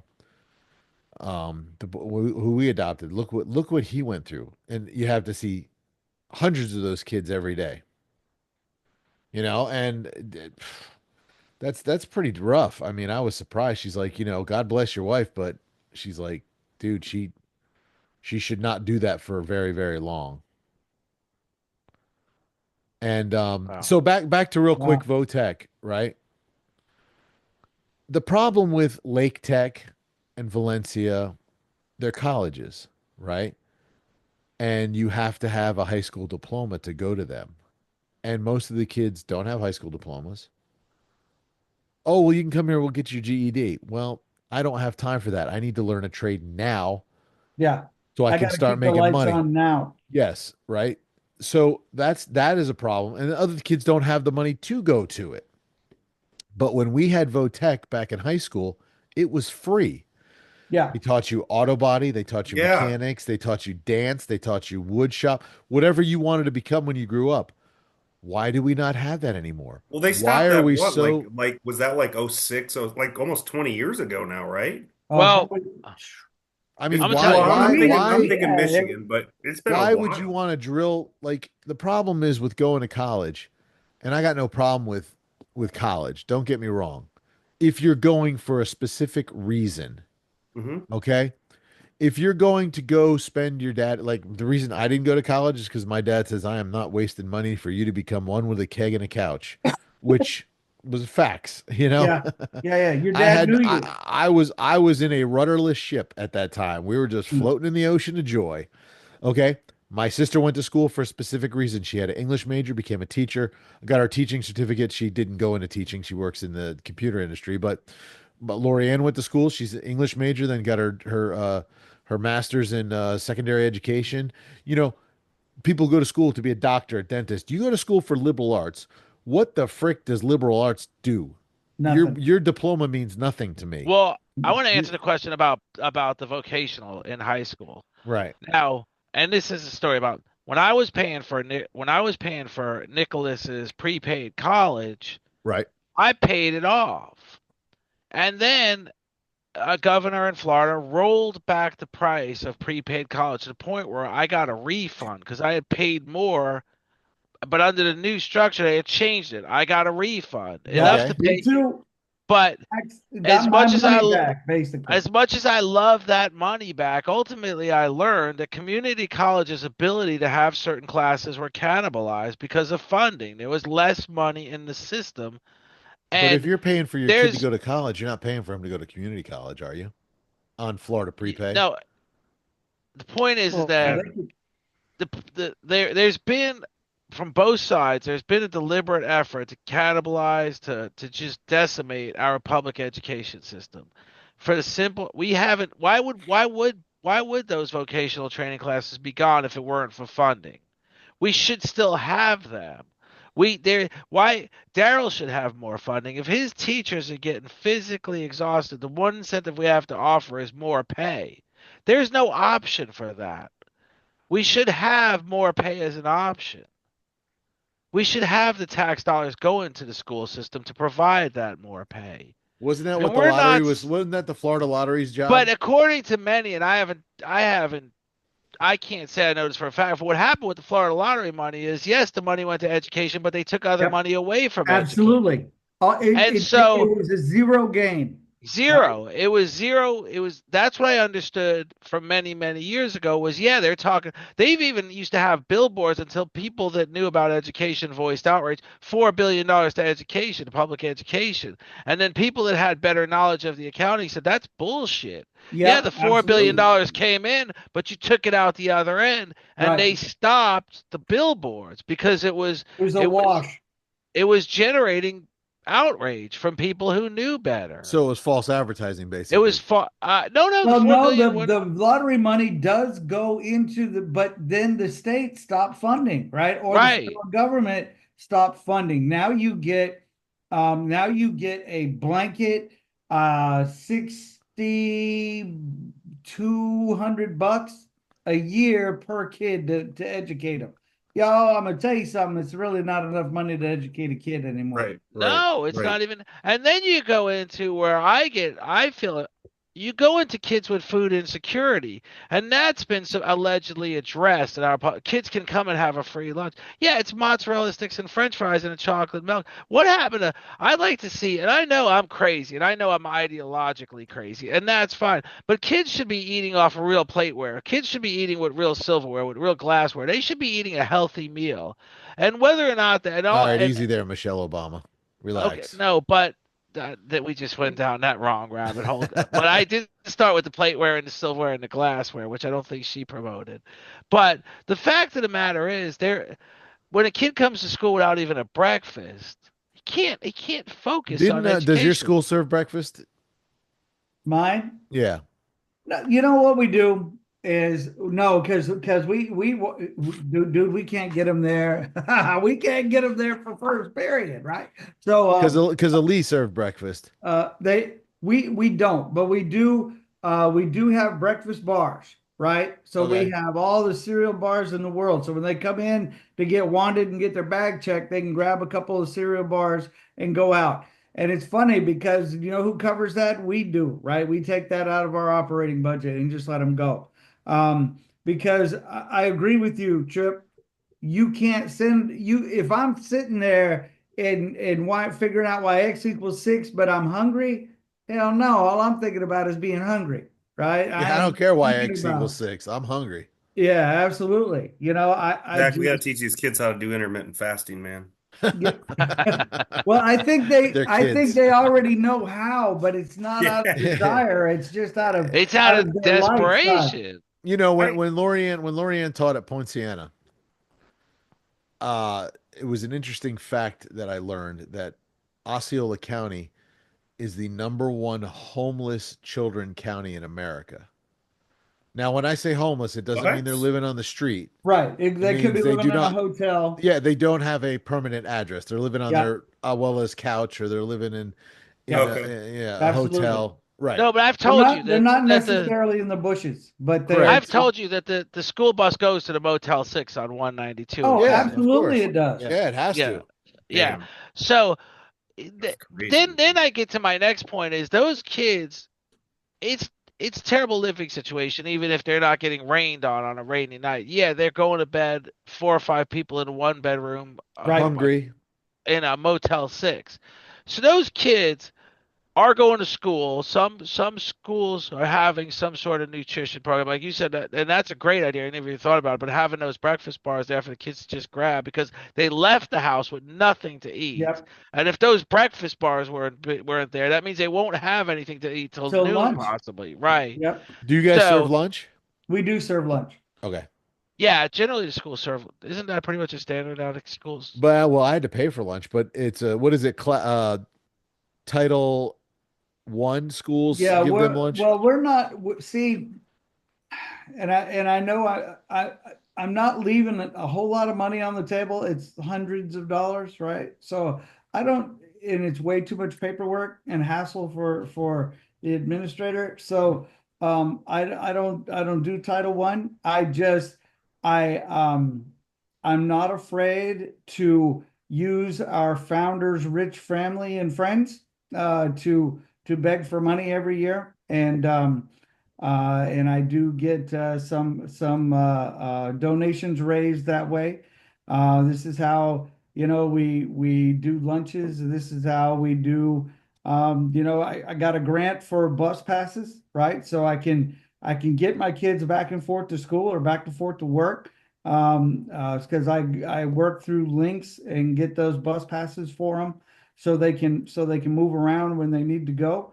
But because I don't have access to big yellow buses.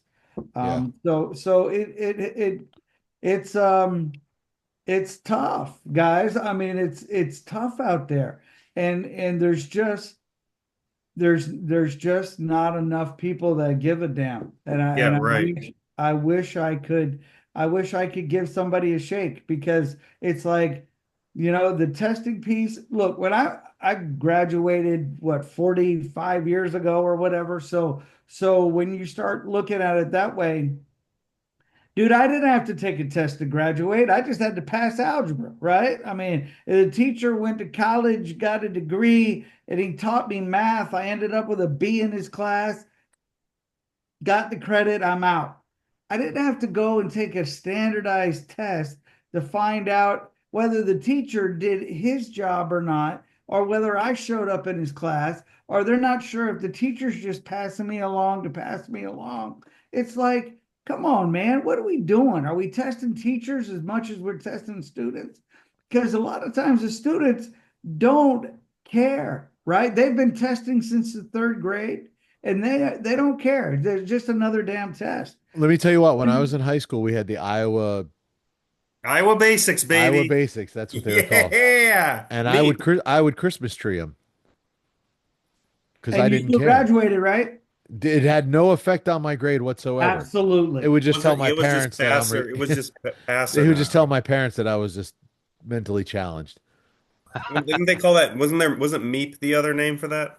I don't I don't know. But like down here in Florida, we have a different test, but in up north it's the Iowa basic test. But I mean, it did nothing, but it's funny. I was thinking about this today. I so I was never good at math or science. I'm a creative side thinker. English Okay. and history. I enjoy English and history because I have a really good memory and it's easy. I can paint a story in my head, whereas science and math, it doesn't make sense to me. Why is it? Multiplication, division, subtraction, addition, fine. You add decimal points or fractions or letters, I'm Yeah. totally foobarred, right? Right. Logarithms and I don't care. oh, who Uh-oh, is this? we might have a guest popping in. That Daniel. Did is Daniel? Daniel here? This is like in the WWE when they play the music for Kane to come All in. right. And somebody Yeah, slip Off mic there. it in. I Daniel, like that. Welcome turn your aboard, video on, bro. Daniel. it's There he is. Kane. We made it. Hey, Welcome What? aboard. What's going Daniel, on, fellas? Daniel, we said this What's is DQ. like going in on? WWE when they would interrupt everything and the stadium would go dark and then the The hellfire would music blast starts. and Kane would come out. 100%. You guys don't know this. I have a chair underneath this desk ready to crack somebody over the head with, just so you guys Yeah. know. All right, How's so that? Right. Daryl, this is Daniel. Daniel, this is Daryl. Good to meet you, my brother. He Likewise, is man. he Daniel Likewise. is the my Manual. he is my half-bred brother from another mother.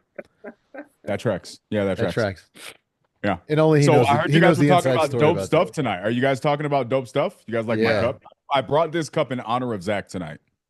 Is it a bro. Bucky's cup? Wow. It's not a Bucky's Um, cup. What does it say? It's not. It says Pashi Nail Designs. She designs literally everything. She is literally right now. Swear to God, no exaggeration. She is taken on. So she's the type So of person that she is, sees by the way, something. she is Yvonne, Daniel's She better is half. Yvonne, the lovely lady to my far left. The love of your life. Come on, get it straight. She okay, so she has this gift where she's like sees someone on TikTok, she can do it. She decided one day she wanted to make cakes that looked like small children, and all of a sudden she was a cake designer, and she did it like fantastically. She started doing like nail designs, and she became like a celebrity in the nail world. Stopped doing that. Now she just started making soaps and lotions. We do sourdough bread. We like grow a lot of our own food now. And so she's trying to like make everything in house. So if you wanted to go off grid, we could have the things, which is pretty cool because it smells fantastic in here right now. So Clearly, we're on the same route of self-talk where you have the ability to tell yourself you are capable of anything. yeah, Absolutely. We are mixing like positive affirmation and school system improvements and mentorship all in this hodgepodge episode, and it's really therapeutic and nice It's to really hear. a pretty neat episode, So actually. And, what and Daryl, I kind of want to point everything back to like Trippi. We're talking about specifics. We're talking about structure. We're talking about funding. All of these school deficiencies. But when we talked about like trade schools nowadays and getting your GED versus getting a if that child was mentored by you, Darryl, in the proper way and rewired, you know what he would do? He'd do the trade, he'd get the trade job, he'd get the GED when he could with the budget and with the time, and he'd decide if he wanted to develop that trade or go to school, and he'd make it happen. Or he or she, Absolutely. they'd make it happen. If you give them the safety and the proper tools that they need to make quality decisions, they usually make quality decisions. Hmm. But some a lot of times when you have nothing, right? And you've got to love teenage bravado, right? Because let's face it, if we went and talked to our 17-year-old selves again, I would punch myself right in the damn face, right? So 100%. because I didn't even know what I didn't know, but I damn sure was cocksure about a lot of stuff, right? And so if we can get back and harness that and put some actual knowledge so they have when they're making their decisions, it's based on something besides of this is how I feel today. I don't want you making a decision on how you feel today, right? But Or if how they've many been Red wired Bulls. properly and they've had their prefrontal cortex Absolutely. expanded, Don't they're going don't to I don't want actually. you making decisions on the What is flavor the of only Red thing we've Bull you learned have. about crime and criminals in the last 200 years is that prefrontal cortex activity is a little less active. So the consequential, connecting the dots from the here and now, how I feel Right. to how this will affect the rest of my life is a little bit diminished or slowed. But if you're wired properly and you actually have that development in that cortex, you will make better decisions What because what you may again, not listen, 17 testosterone through the roof. Can't keep pants from ripping, can't stand Right. in class, okay? We all Absolutely. have that. We were all right about everything until we were 22 and realized, "Oh my gosh, I was wrong once." Okay? That's testosterone, but if your prefrontal's working properly, you have a little bit of connection. For me it was losing my friends that became heroin addicts and drug dealers at 17 because all of a sudden I envisioned in 10 years I probably didn't want to do that. I wanted to actually like be normal and then I stopped hanging out with them. Like, granted, it didn't change my uh adolescence, ignorance, testosterone, all that stuff, but that connection was made. Just that one little connection. It was the difference between being in my parents' basement until 35 with needles hanging on my arm and reprogramming my whole life and going to school and working full time at the same time and getting it done and granted, maybe being wired towards achievement, which isn't totally healthy either, but at least, getting beyond that point. So I'm sold on that. Like, I don't care what people say. If you're able to do that, you've got a better probability of that connection being made. well let, So let how me do we mass hold on hold produce on hold that on Trivia, hold connection on. Well, let me or let me convey jump in that? here real quick. Some of you may Positive not know. self-talk. Some of you may not know Daniel's an expert in neuroscience. He's a look at the size of his head. It's full of Oh, He knowledge. keeps you Oh, mean growing. if you head stopped the size whole equals damn show to make neuroscience, that joke? It does. Jesus. I'm giving you props for a large cranium. I No, but appreciate you. let me ask you, Daniel, you work and coach people every day. You train them to rewire themselves to become successful in the industry that you're in or what they want to do, correct? Sure. Yeah. Would it be feasible or smart to do that starting with children? Yeah. Well, I mean, here's the reality. Children are being wired one way or the other, right? Absolutely. Exactly. Yeah, we're just being wired for mediocrity. We're being wired for some system that doesn't serve us. It was never built to serve us. So yeah, I would argue it's funny because I teach primarily sales and communication, right? I'm far from a neuro science expert, but I am certified as a coach in flow research and which is founded in neuroscience, right? Understanding how to operate at peak performance. So outside of that certification, which I guess means whatever, He I gets all just I'm a nerd. modest on me now. All I'm right, fine. no, but I've I never think known Daniel to be modest though, but well, Daniel, are you familiar with Dr. Shad Helmstetter? What you say to yourself?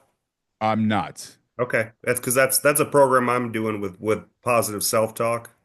Yeah, I'd love. I mean, I would love if you could send me anything you got. I'd love to check it out. I mean, He I've has a studied this whole for app, a long and you time. can just literally like reprogram. He said it takes about 3 to 4 weeks of it, a minimum 15 minutes a day, which I'm doing like 3 hours, but it can be in the background. And he says that's, from a neurological standpoint, that's when you start to kind of question yourself, like, like why was I negative about that thought? That's when you Yeah. start that reprogramming through repetition. It's funny because so I did, I've studied this stuff for a long time just because I've always been a little bit of an outlier, kind of a weird dude, never really fit in, tried to do the whole coaching mentor thing, didn't work for me. Not because coaching and mentoring is bad, it's fantastic, but you have to find somebody who is capable of speaking into you, right? Mhm. I am a freaking weirdo, so that was very difficult for me to find. I had to learn how to take coaching and mentorship through different ways, right? Because you should never stop learning. That's my stance. And so Absolutely. I remember I did my very, very first sales boot camp in the real estate industry, which is where I coach primarily currently. And we're in this event, and we got a bunch of people here. They've come from all over the country, and we're doing this training. And I think they were thinking I was going to give them scripts and sales processes, and what's your three top tactics to overcome objections. And the first thing I start talking about is an analogy with a coat hanger becoming a monster in your room when you're a little kid. And what's the Mhm. difference between thinking and here's the thing, right? When a kid, the example that I gave them, I won't go into it in full, but the example that I gave is when a kid is looking at that monster, neurologically, the cortisol fear response that is being released into their body is real. That Mm. fear is real. Yeah. Their psychology, their neurology, their brain, the stress response that's taking place does not understand that it's just a coat hanger. Right. But most of us don't realize we live our entire lives in these stress responses and these cortisol responses because our amygdala and different parts of our body is releasing these fight or flight responses because we've never been told how to manage these things. And Mhm. so we're in this sales boot camp and we're supposed to be talking about sales. And I said, do you want to know one of the biggest reasons you guys are failing? Because you guys are being scared of coat hangers that you think are monsters. And the only reason you haven't recognized the difference is because no one's told you to turn the light on. And if we decided to go into our personal lives and start turning the light on all the crap that we keep repeating, that we call mountains, and start realizing that most of the crap that's holding us back is just a coat hanger on the corner that we never gave a name, then that's when you start seeing change. When you turn that light on, you can give it a name. So I agree 1,000%, right? Like I think when you can give your problem a name, Mm. stop calling it what you've been calling it because that's probably not what it is. It probably has a different name. And whether it's a coat hanger or it's a bad habit or some crap that your mom or your dad told you that's not true, when you can start giving it a name, you can take power back over from that thing. And then you start driving your life instead of being a passenger in it, which is what most of us are. It's like demon identify yourself, right? And like Exactly that. when you're talking about sales, you rewire from being scared of an objection to almost being afraid of not getting a resolution, Yep. right? It's not a no isn't a no is no is on to the next, right? And First, or first whatever it may level of be. But negotiation. but but that should Yeah. rewire you to, instead of like building up this fear in your mind, oh, this guy's gonna scream at me. No, objections are objections, but if you get no resolution, you fail.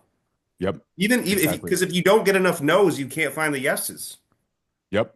And I think that's so, Jack, to your point, right? Like, I think that when you're talking about kids, I think it's really, really sad. I do not have children, but when I look at just the state of the education system and just the world that we live in, and it sounds like you guys talked about this beforehand, it's just really sad to me because you have kids in China and in other parts of the world that are drastically leaps and bounds beyond American kids. We Yes. think that the best they can handle is an iPad until they get in first grade. And then the teacher might be able to teach them some multiplication by the time they get to third.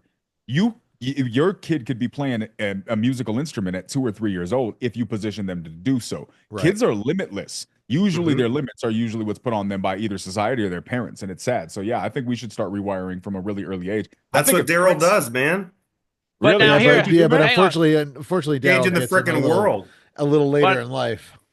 so I made the assertion before that when you say rewiring, you're saying you made the point we're wiring our children, but we're wiring them to mediocrity. And the assertion I made before is, and I just said it, in America you pick red or blue, but both parties have a vested interest in seeing to it that we have this enormous underclass, that Mm. we have this enormous uh unconfident class, that they believe all they're going to ever do is very little. And that's how especially in the United States we've gotten to the point where 99.9% of the wealth is concentrated into 1% of the population because Yep. everybody else believes they can't do crap.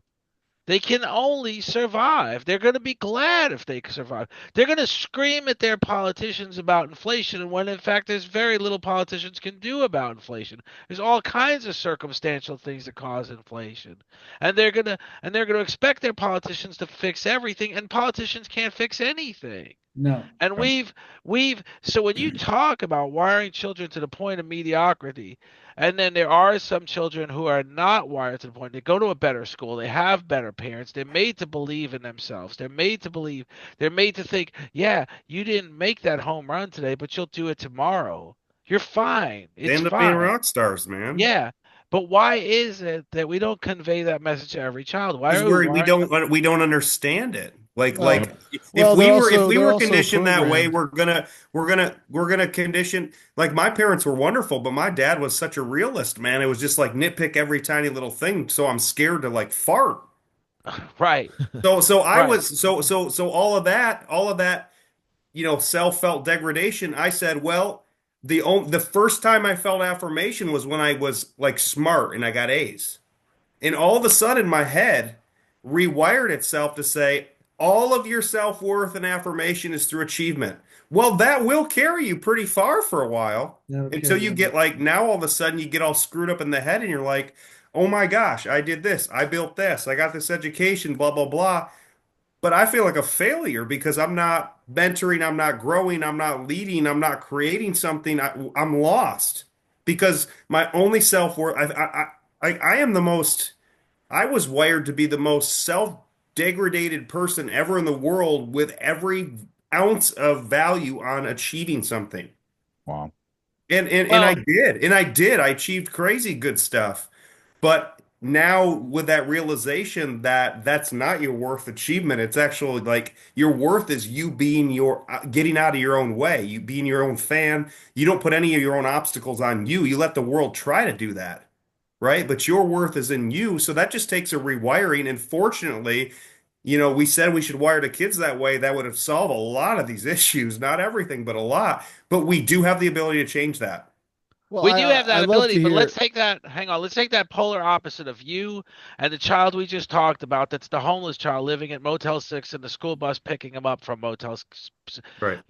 If we, the parent that is in this situation that's paying this rent to Motel 6 and barely surviving and Mm. cooking in a microwave every meal that kid eats in that room. Okay, but if we take the education system and we turn it into a system that wires that child to believe you can do 1 million times better than your parent, don't believe for a minute you're precluded from success because your parents were successful. You are very eligible for great success. You could be the next Jeff Bezos. If we turned our education into something like that, we would we would possibly eliminate crime, possibly eliminate the teenagers that believe the only thing they have to trade, barter over and above their older competition is their own bodies. We would eliminate that issue. I mean, we could do better in our public education system. The problem is we don't make the investment in understanding how to do it. We don't make the investment in doing it. We have no interest in doing it because we people in charge have the interest in seeing to it that there is an enormous underclass. Well, and I gotta agree with you that. But listen, the problem with changing the education system is we're going up against a huge wall because they don't want it to change. They want them to be sheeple. They want these people to live in almost that poverty mindset. And I mean, one of Lorianne tells me a story. She had a student at I think it was Wakaiva, who literally had like a 13% was his grade. I mean, I don't even know how you could. I think you just put your name on a paper, you get 50%, And she said to him, she's like, well, don't you want to become anything? Don't you want to learn, move yourself up? He said, why? Obama's going to take care of me. I get my government checks. I'm set. That's a mindset that he was taught from generations prior. But then you flip it and you got those generations, and then you got people that Darryl can probably attest to.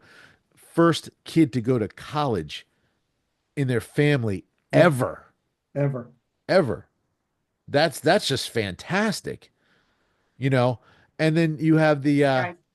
night, and then you have the like I said, you got two, but then you also have the other side of the coin. Someone who grows up filthy, stinking rich, and they're never going to amount to anything because they've been living off daddy's money. Right.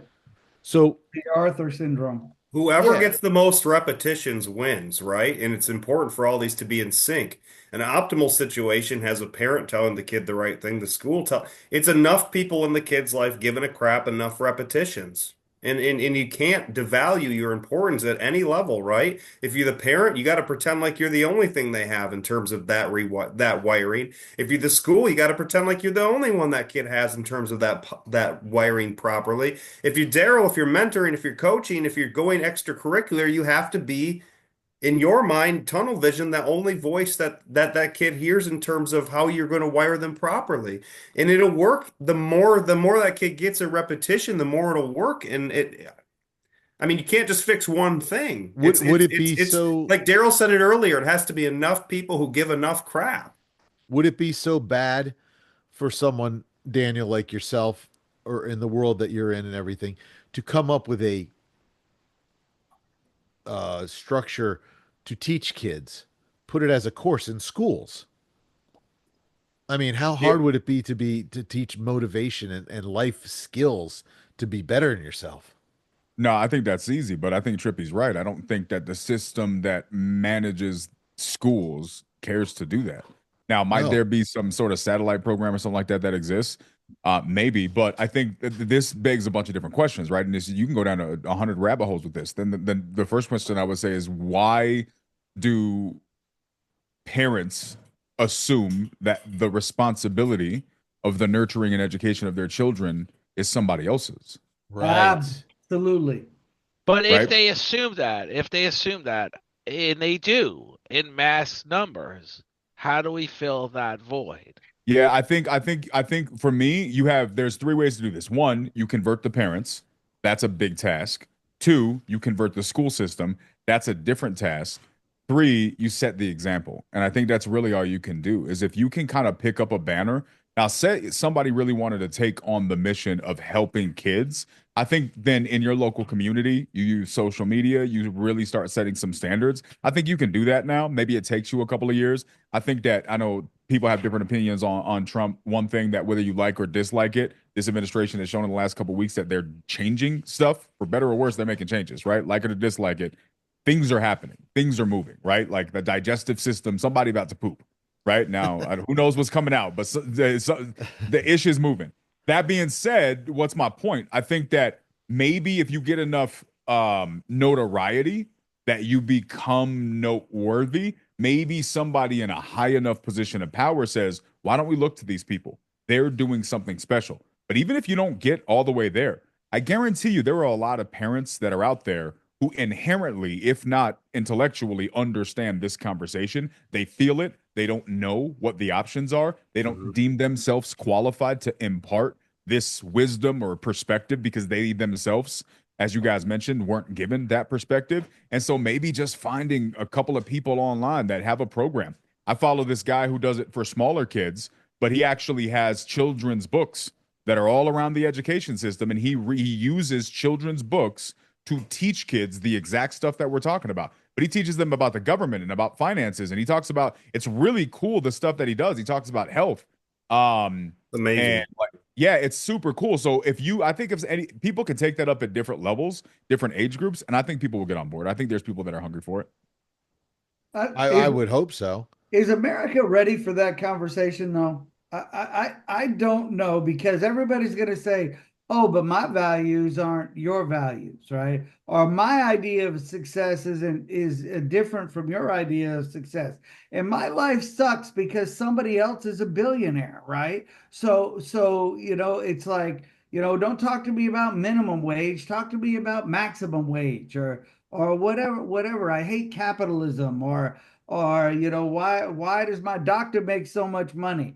I know he went to school for 12 years and stayed up for about three of those just and didn't get any sleep. But why does he make so much money, right? So I just not sure, because we've become so minority focused. And I don't mean like skin color, religion, whatever. No, I'm talking about, look, I know there's a half of 1% of over you over here that don't want to really be successful at all. You just want to sit over there. And we're going to listen to you, and your opinion about not wanting to do anything has so much value that we are not going to do this for the majority of people because we don't want to hurt your feelings, or we don't want to disrupt your belief system. Well, then we're So not wired right. until we get to that point where we can say, no, y'all, God damn it, this is what matters, right? If you want your kids to be successful, start reading to them every night when they're two, right? Start listening to something in the house besides rap. Throw on a daggum Beethoven record every now and again, and let them hear something. Let them connect math to music. Let them start doing those things. But until somebody is big enough in the room to go, no, no, no, no. I love you. I respect you, but I want my kid to be different. And I respect your opinion, but you just stay over there and be unsuccessful. And I'm okay with it. Even complain because my kid's going to turn out to be a billionaire and yours is still going to be getting a check, right? Right. You're trading your kids' talent, their intelligence, their value to our community for that little $750 check that hits a bail box every month. And it's irritating, but it's the world I live in. Now, what keeps me focused is I go visit my grandkids. Now, my grandkids are also high school students, and I go spend some time with them. And I realize that I work in one world, but there's a whole nother world out there. My granddaughters have friends that are talking about college. My oldest granddaughter's talking about being a doctor, and she's already doing the work. She's already dual enrolled. She's already doing those things, and she has surrounded herself with the friends who are like minded. So I know that we as a nation aren't completely lost, because I see a group of kids out there who are like, no, this is what we're going to do. I'm working hard. I'm studying now. I know Mhm. I'm only 17, but I am preparing myself to be that doctor, 10 years from now. And I'm willing to put the work in now to do it.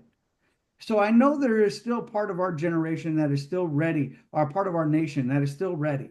But until we're afraid of not offending someone, I think we'll always be wallowing in mediocrity. Well, I think we'll always be. What was concerning for me more than anything in politics is not Trump. What was concerning for me in politics was the popularity that Bernie Sanders saw amongst young people.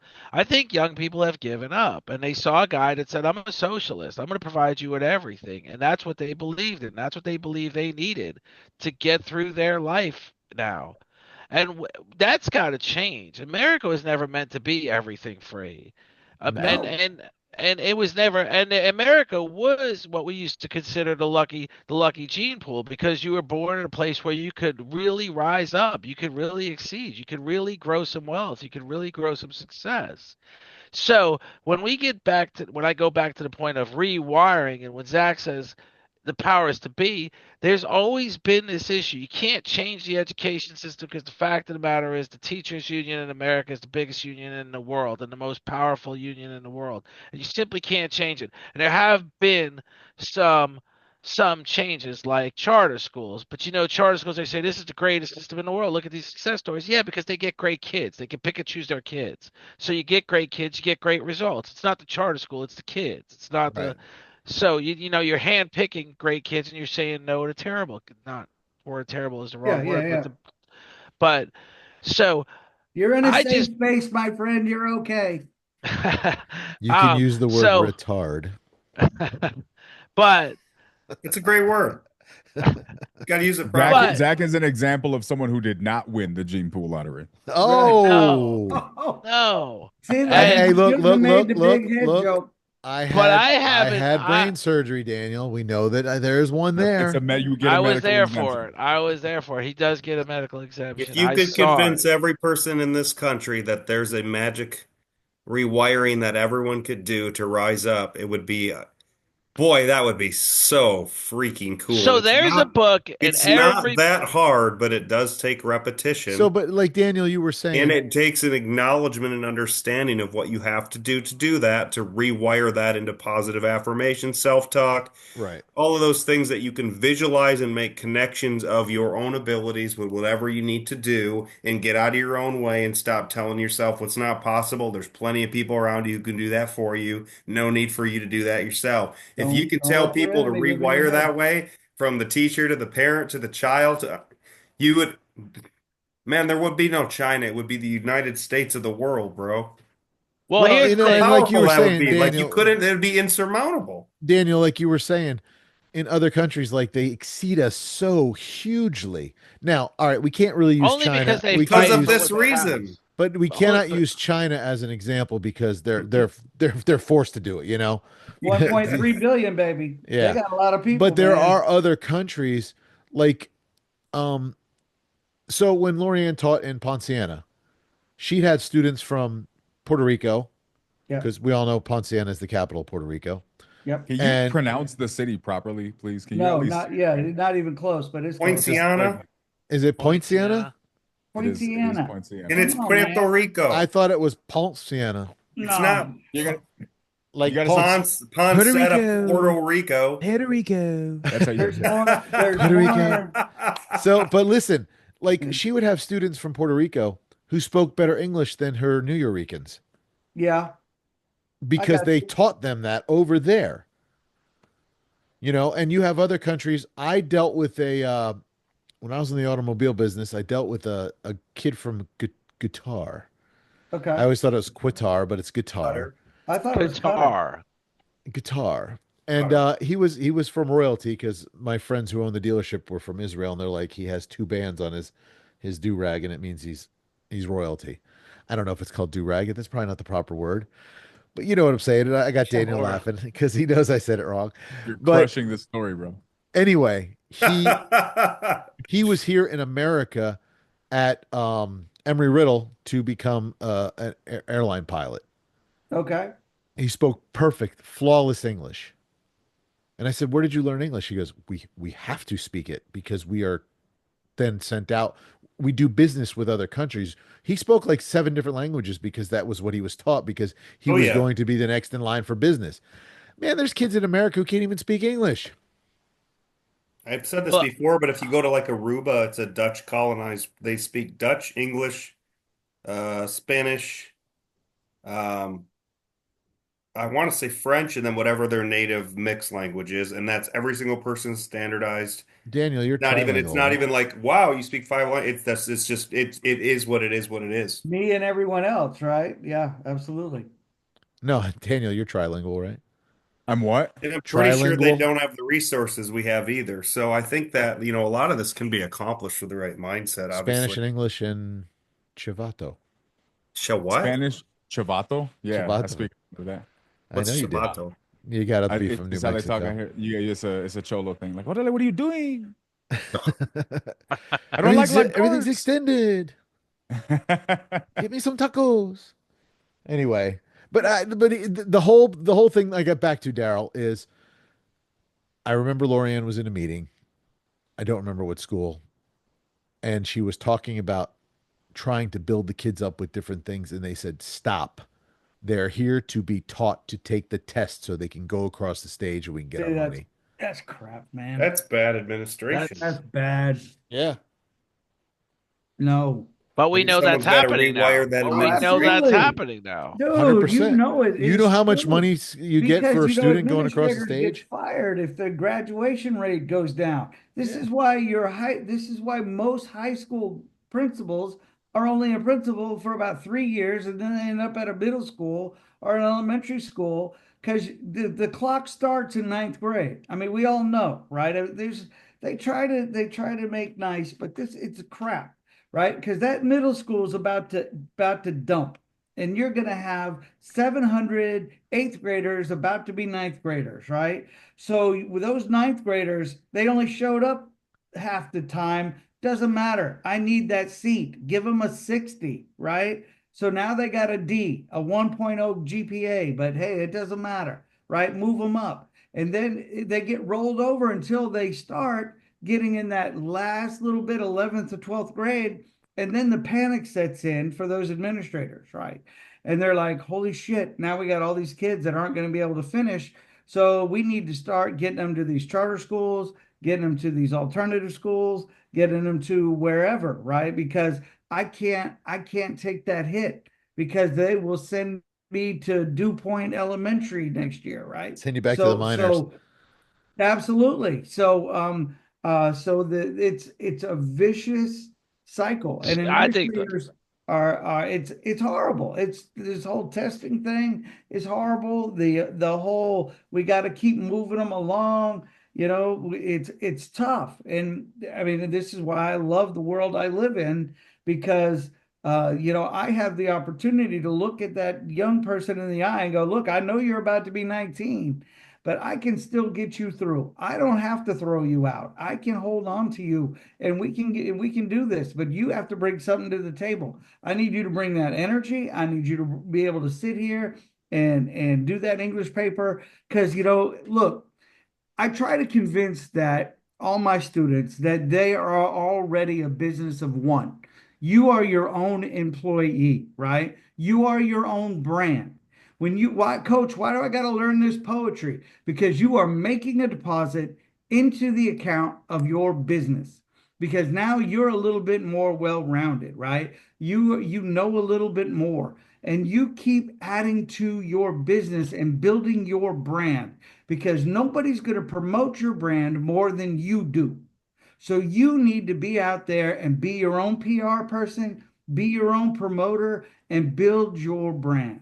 Because every time you sit for a job interview, you are telling somebody, I want you to buy into my brand. Yes, I'm going to come work for you, but you got to trust me to handle your product, handle your money, handle your customers, because the customers are the lifeblood, right? So you don't want somebody that can't speak the language or that doesn't look like I want them to look, doesn't have that Disney look, whatever it may be, that you're not going to let them people talk to your customers.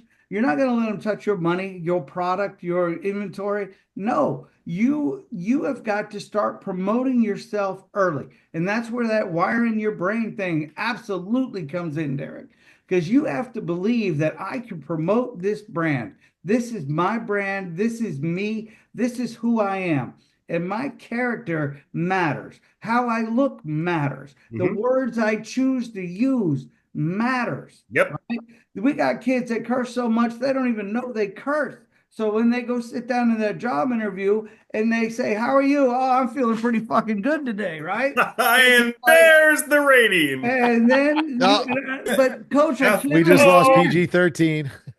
and so oh, sorry guys. No, It's it's all okay. it's good. all We do right. it We do it every every We show. lost show. it Every every Okay, show. somebody show. beep that Every out. So show. so they do it so much that it just becomes part of their, and then they wonder why they don't get the job, right? Because if you would have said that to somebody's grandma, for Pete's sakes, hey, here's your effing bag, right? Whatever. Dude, that's my business you just cost me because little grandma's not coming back. And grandma knows 500 people at her church, and she's going to tell all of them, don't go to that store. There was some little kid in there who was so rude to me, said the F word. Oh my God, the world stopped moving. So you got to, we've got to get in. We education is the key, but education isn't always X equals 6. Sometimes that education No, is it's not at all. sometimes that education Good is news. no. Good This is news. You my can brand. completely begin rewiring in 3 to 4 weeks with repetition, 15 to Absolutely. 30 minutes a day. You can. neurologically. Daniel, please affirm me. Please look that up. Please back Ooh, it up. Please he source likes to that. be But affirmed. good news, let's just keep it more generic. Good news within a short period with proper repetition that overcomes your previous negative self-talk and your programming, you can rewire. At any age, you can do it. You can Oh. rewire. Well, I No, just you can think. do it. No, I Yeah, believe you. I was making another point. I would 100%. love to see it You need to be in our rewired, Trippy. younger in our K through 12 education system, Now, wiring now, people. and just let's just flip the other side.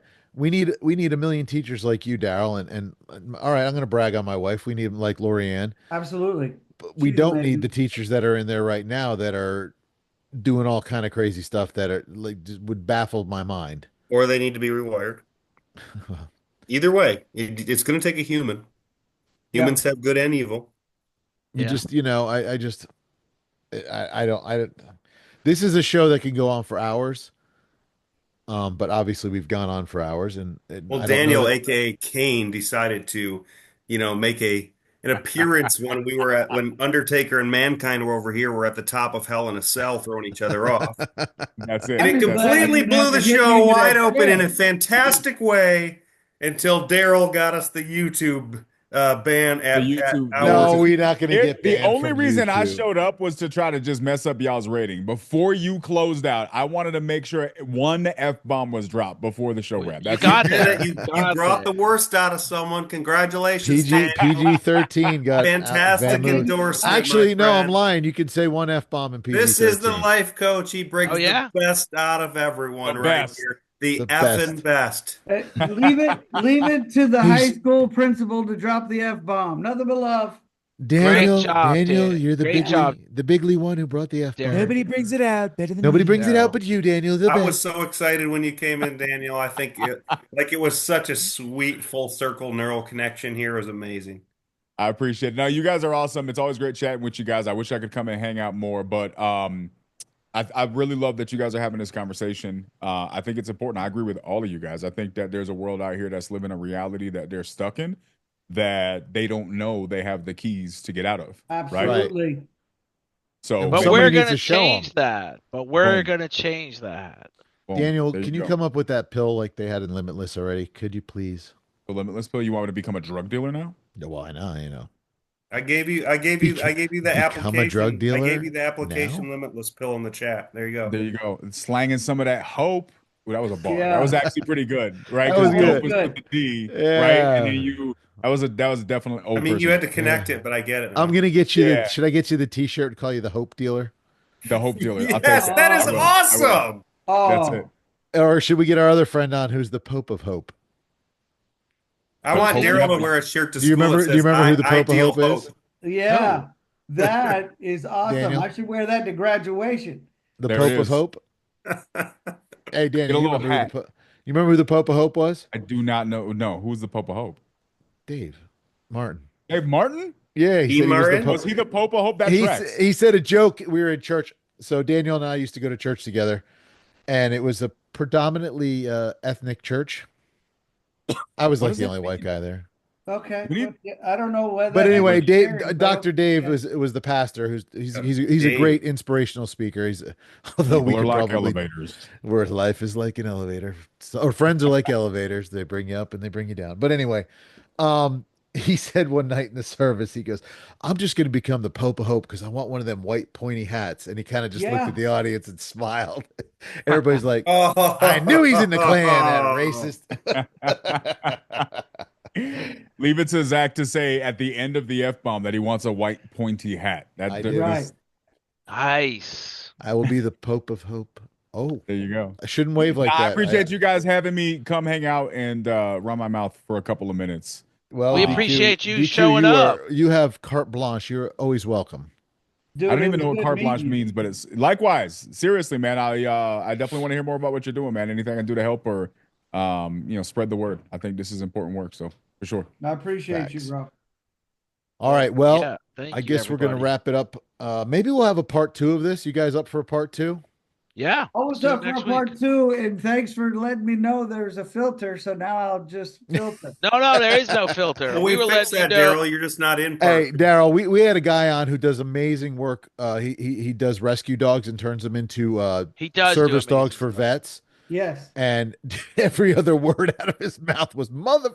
Oh yeah. I'm like, Wow. bro, I had to I put gotta a actually, I'm warning. gonna contact him and get him back on. I had to So put a disclaimer in the label. I was like, this is not for children. This is Right. not warning. So anyway, listen, guys, I appreciate everybody watching. We love you. We love our guests. Thank you for Darryl blessing us for the third time.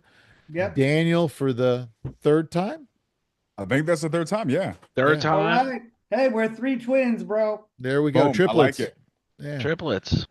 And from myself, Derek, and Trippy, we love you guys. We appreciate you guys watching us. Please like, subscribe, tell a friend, tell a phone, do something. Just get Do we on have there, any comment, sponsors?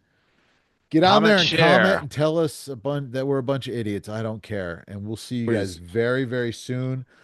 Love y'all. Love you, Peace. man. Peace. Y'all take care. Peace.